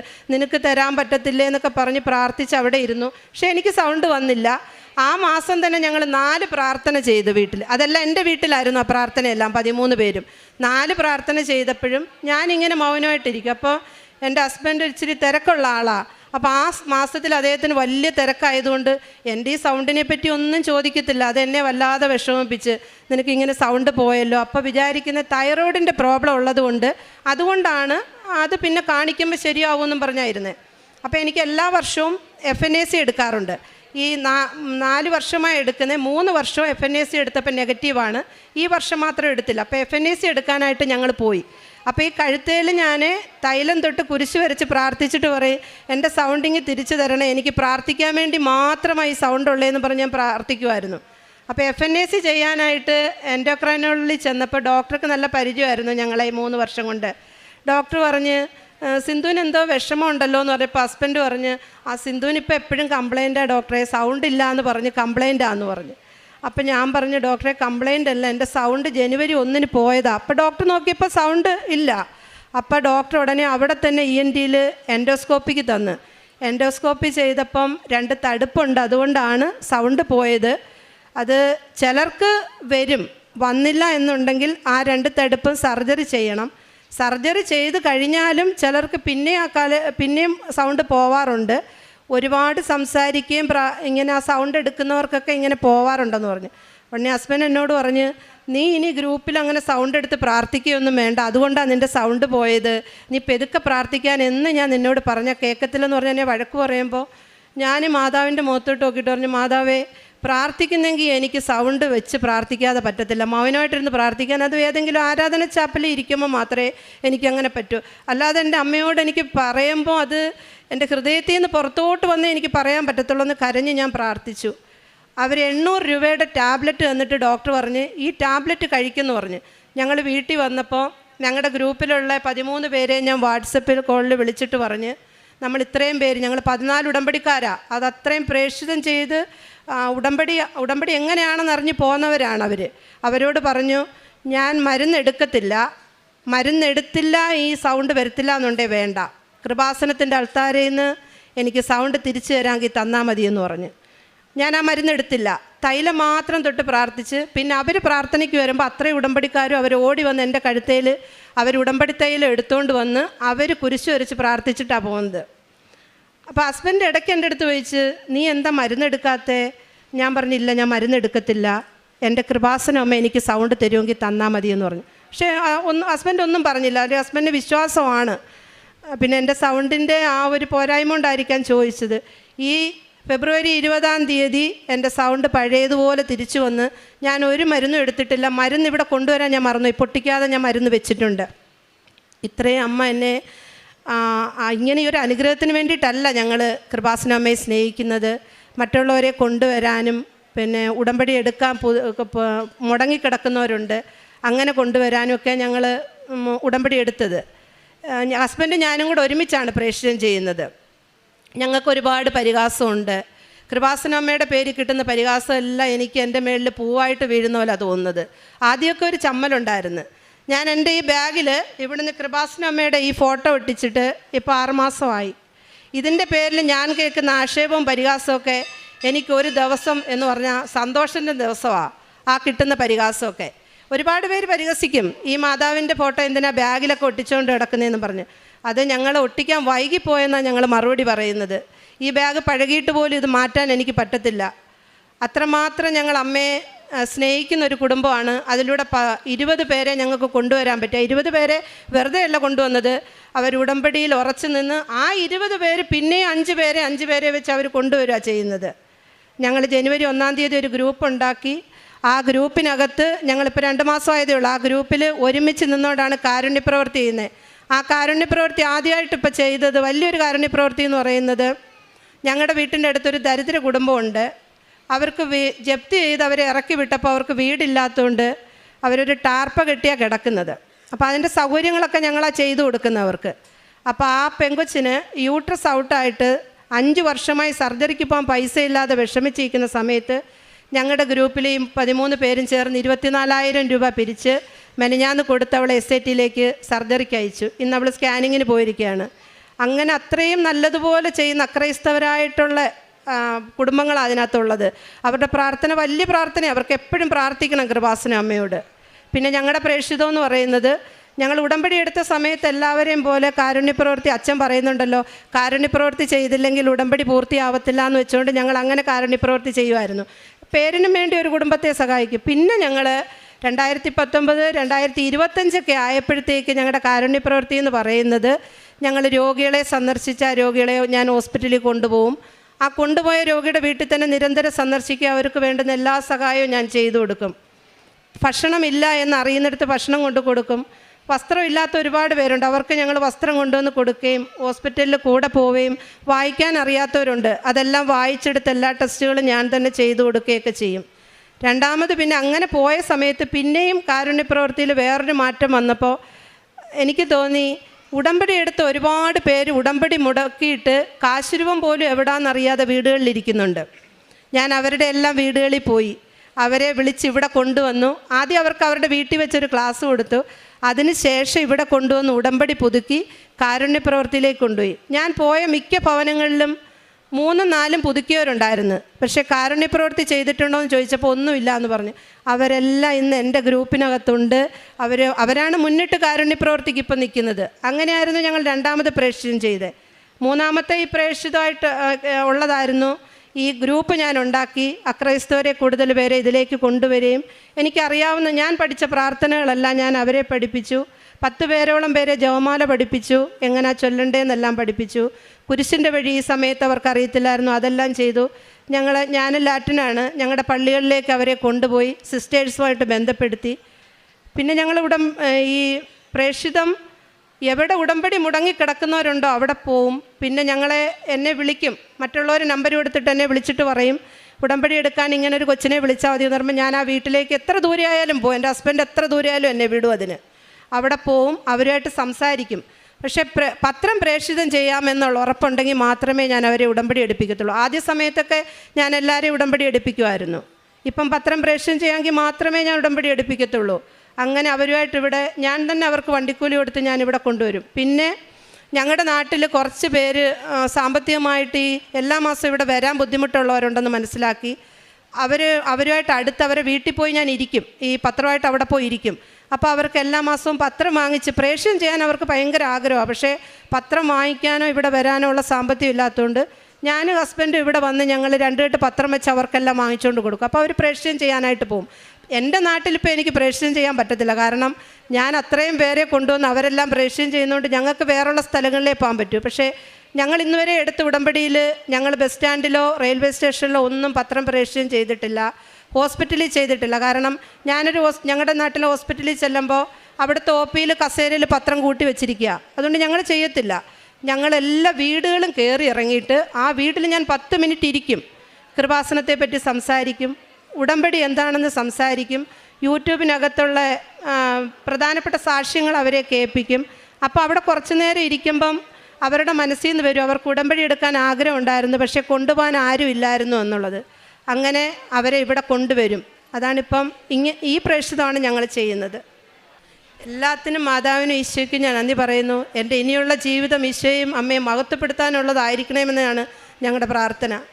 സങ്കീർത്തനം 27:8 എൻ്റെ മുഖം തേടുവിൻ എന്ന് അവിടുന്ന് കൽപ്പിച്ചു. കർത്താവെ, അങ്ങയുടെ മുഖം ഞാൻ തേടുന്നുവെന്ന് എൻ്റെ ഹൃദയം അങ്ങയോട് മന്ത്രിക്കുന്നു. അങ്ങയുടെ മുഖം എന്നിൽ നിന്ന് മറച്ചു വയ്ക്കരുതേ. സിന്ധു നെൽസൺ എന്ന ഈ സഹോദരി മരിയൻ ഉടമ്പടി ജീവിതത്തിലേക്ക് പ്രവേശിച്ചതിലൂടെ അനേകരെ പരിശുദ്ധ അമ്മയുടെയും ഈശോയുടെയും സംരക്ഷണത്തിലേക്കും സ്നേഹത്തിലേക്കും ആനയിച്ചതിൻ്റെ സാക്ഷ്യമാണ് നമ്മളോട് പങ്കുവെച്ചത്. നാം ഓരോരുത്തരും മമ്മോദീസയിലൂടെ പ്രേക്ഷിതരായി അയക്കപ്പെട്ടവരാണ്. നാം ഓരോരുത്തരും ക്രിസ്തുവിനെ സ്നേഹിക്കുവാനും ക്രിസ്തുവിനെ അറിയിക്കുവാനും അയക്കപ്പെട്ടവരാണ്. അതുകൊണ്ട് തന്നെയാണ് ജോസഫ് അച്ഛൻ ഉടമ്പടി ധ്യാനത്തിൽ നമ്മളോട് എപ്പോഴും പറയുക, വിശ്വാസത്തിൽ ആഴപ്പെടുക, വിശ്വാസം ഇല്ലാത്തവർക്ക് വിശ്വാസം കൈമാറുക. ഇത് ഉടമ്പടി ജീവിതത്തിൻ്റെ ഏറ്റവും മർമ്മപ്രധാനമായ ദൗത്യമാണ്. നമ്മൾ അതിനെയാണ് പ്രേക്ഷിത പ്രവൃത്തി എന്ന് പറയുന്നതും. നാം മറ്റൊരാളോട് ഈശോയെക്കുറിച്ച് സംസാരിക്കുന്നത്, അമ്മ മാതാവിൻ്റെ പ്രത്യക്ഷീകരണത്തെക്കുറിച്ച് സംസാരിക്കുന്നത്, ഒരു ഉടമ്പടി സാക്ഷ്യം ഷെയർ ചെയ്തു കൊടുക്കുന്നത്, ഒരു ഉടമ്പടി ധ്യാനം ഷെയർ ചെയ്തു കൊടുക്കുന്നത്, അതൊക്കെയും അതുകൊണ്ട് തന്നെ പ്രേക്ഷിത പ്രവൃത്തികളാണ്. കൃപാസനത്തിലുള്ള പ്രധാനപ്പെട്ട പ്രേക്ഷിത പ്രവൃത്തിയാണ് കൃപാസനം പത്രം. അത് വിശ്വാസം കൈമാറുവാനും വിശ്വാസം ആഴപ്പെടുത്തുവാനും വേണ്ടി ദൈവാനുഭവങ്ങൾ നിറച്ചെഴുതിയിരിക്കുന്ന ആ കുറിപ്പ് മറ്റുള്ളവർക്ക് കൈമാറുക എന്നത്. ഓരോ മാസത്തെ കൃപാസനം പത്രത്തിലും 100ഓളം ക്വാളിറ്റിയുള്ള ജീവിതാനുഭവങ്ങളെ നമുക്ക് കാണാനാകും. അതോടൊപ്പം ജോസഫ് അച്ഛൻ്റെ ആ മാസം മുഴുവനും അമ്മ മാതാവും ഈശോയും അച്ഛന് നൽകിയ സന്ദേശങ്ങളുടെ സംക്ഷിപ്തം എഡിറ്റോറിയലായും നമുക്കതിൽ വായിക്കുവാൻ പറ്റും. അതുകൊണ്ട് തന്നെ ഒരു കൃപാസനം പത്രം ദൈവത്തിൻ്റെ വചനം കൊണ്ടും ദൈവം പ്രവർത്തിക്കുന്ന അടയാളങ്ങൾ കൊണ്ടും നമ്മൾ മറ്റൊരാൾക്ക് കൈമാറുന്നതാണ്. പ്രിയമുള്ളവരെ, ഈ നാളുകളിൽ ഒരു പുതിയ സമൂഹത്തെ രൂപപ്പെടുത്തുവാൻ, ആത്മാവിനെ നിരന്തരം ദൈവത്തിന് സമർപ്പിക്കുന്ന ഒരു സമൂഹത്തെ രൂപപ്പെടുത്തുവാൻ, നിത്യതയെ സ്വപ്നം കണ്ടുകൊണ്ട് ഈ ലോകത്തിൽ വിശുദ്ധിയിലും വിശ്വസ്തതയിലും ജീവിക്കുന്ന ഒരു സമൂഹത്തെ രൂപപ്പെടുത്തുവാൻ, ലോകത്തിൻ്റെ ഏതൊരു കഷ്ടകാലത്തിലും ഏതൊരു ദാരിദ്ര്യത്തിലും ഇല്ലായ്മയിലും ദൈവം എൻ്റെ കൂടെ നിന്ന് എനിക്ക് ശക്തനായവൻ വലിയ കാര്യങ്ങൾ ചെയ്തു തരും എന്ന പൂർണ്ണമായ പ്രത്യാശയോടും വിശ്വാസത്തോടും കൂടി ജീവിതം നയിക്കുവാൻ, വിശ്വാസത്തിൻ്റെ വിശ്വസ്തതയുള്ള ബലം നൽകുന്ന ദൈവസാന്നിധ്യം അനുഭവിക്കുവാൻ നമ്മളെ സഹായിക്കുന്ന വലിയ പദ്ധതിയാണ് മരിയൻ ഉടമ്പടി എന്നത്. അതുകൊണ്ട് നാം ഒരു മരിയൻ ഉടമ്പടി എടുക്കുന്നു എന്നതിൻ്റെ അർത്ഥം ദൈവത്തിൽ ശരണപ്പെടുന്നു, ദൈവശക്തിയിൽ വിശ്വസിക്കുന്നു, മറ്റാർക്കും നൽകുവാനാവാത്ത അനുഗ്രഹം ദൈവകൃപയാൽ അമ്മയുടെ പ്രത്യക്ഷീകരണത്തിൻ്റെ സഹായത്താൽ നമുക്ക് ദൈവം അനുവദിച്ചു തരികയും നാം അത് അനുഭവിക്കുകയും ചെയ്യുമെന്ന് പ്രത്യാശയുടെ ലോകത്തോട് പറയുകയാണ്. സഹോദരി സൂചിപ്പിച്ചു, അക്രൈസ്തവ സഹോദരങ്ങൾക്കിടയിൽ ശക്തമായ പ്രേക്ഷിത പ്രവർത്തനത്തിന് പരിശുദ്ധാത്മാവ് നയിക്കുകയും അനേകരെ അതിലൂടെ അമ്മ മാതാവിൻ്റെ തിരുനടയിലേക്ക് എത്തിക്കുവാനും അവരുടെ ജീവിതങ്ങൾക്ക് വിശ്വാസം കൈമാറുവാൻ, ജീവിത വിഷയങ്ങൾക്ക് പരിഹാരം കൊടുക്കുവാൻ ഉടമ്പടിയിലൂടെ സാധിക്കുന്നുവെന്ന്. ഉടമ്പടി ജീവിതം അത് ദൈവത്തോടുള്ള വിശ്വസ്ത ബന്ധത്തിൻ്റെ ജീവിതമാണ്. ഉടമ്പടി ജീവിതം സഹോദരൻ്റെ ഇല്ലായ്മകളെ കണ്ടറിഞ്ഞുകൊണ്ട് കാരുണ്യത്തോടെ സ്നേഹത്തോടു കൂടി ദൈവത്തിൻ്റെ ഉപകരണങ്ങളായി പ്രവർത്തിക്കുവാൻ നമ്മളെ ശക്തിപ്പെടുത്തുന്ന ജീവിതക്രമമാണ്. ഉടമ്പടി ജീവിതം ദൈവത്തെ അറിയിക്കുവാനും പങ്കുവയ്ക്കുവാനും നമ്മളെ നിരന്തരം പ്രചോദിപ്പിക്കുകയും ദൈവത്തിൻ്റെ പ്രേക്ഷിതരായി ലോകത്തിന് നിലനിൽക്കുവാൻ നമ്മളെ സഹായിക്കുകയും ചെയ്യുന്ന ജീവിത ദൈവിക പദ്ധതിയാണ്. അതുകൊണ്ട് ഉടമ്പടി ജീവിതത്തിലൂടെ നാം മുന്നേറുമ്പോൾ ദൈവത്തിന് സ്വന്തമായി തീരുന്നു, മനുഷ്യർക്ക് സഹോദരങ്ങളായിത്തീരുന്നു. നമ്മുടെ തന്നെ ആത്മാവിന് എന്നും നിത്യതയിലേക്ക് യാത്ര ചെയ്യുവാൻ പറ്റും വിധം വിശുദ്ധിയോടെ സൂക്ഷിക്കുവാൻ സാധിക്കുകയും ചെയ്യുന്നു. അതിൻ്റെ സാക്ഷ്യാനുഭവങ്ങളാണ് ഈ സഹോദരി ഈ അൾത്താരയിൽ പങ്കുവച്ചത്. ഈ കുടുംബത്തിന് ലഭിച്ച എല്ലാ ആത്മീയ ബോധ്യങ്ങൾക്കും ദൈവാനുഭവങ്ങൾക്കും അമ്മ മാതാവിനും തിരുക്കുമാരനും നന്ദി പറഞ്ഞുകൊണ്ട് കരങ്ങളടിച്ച്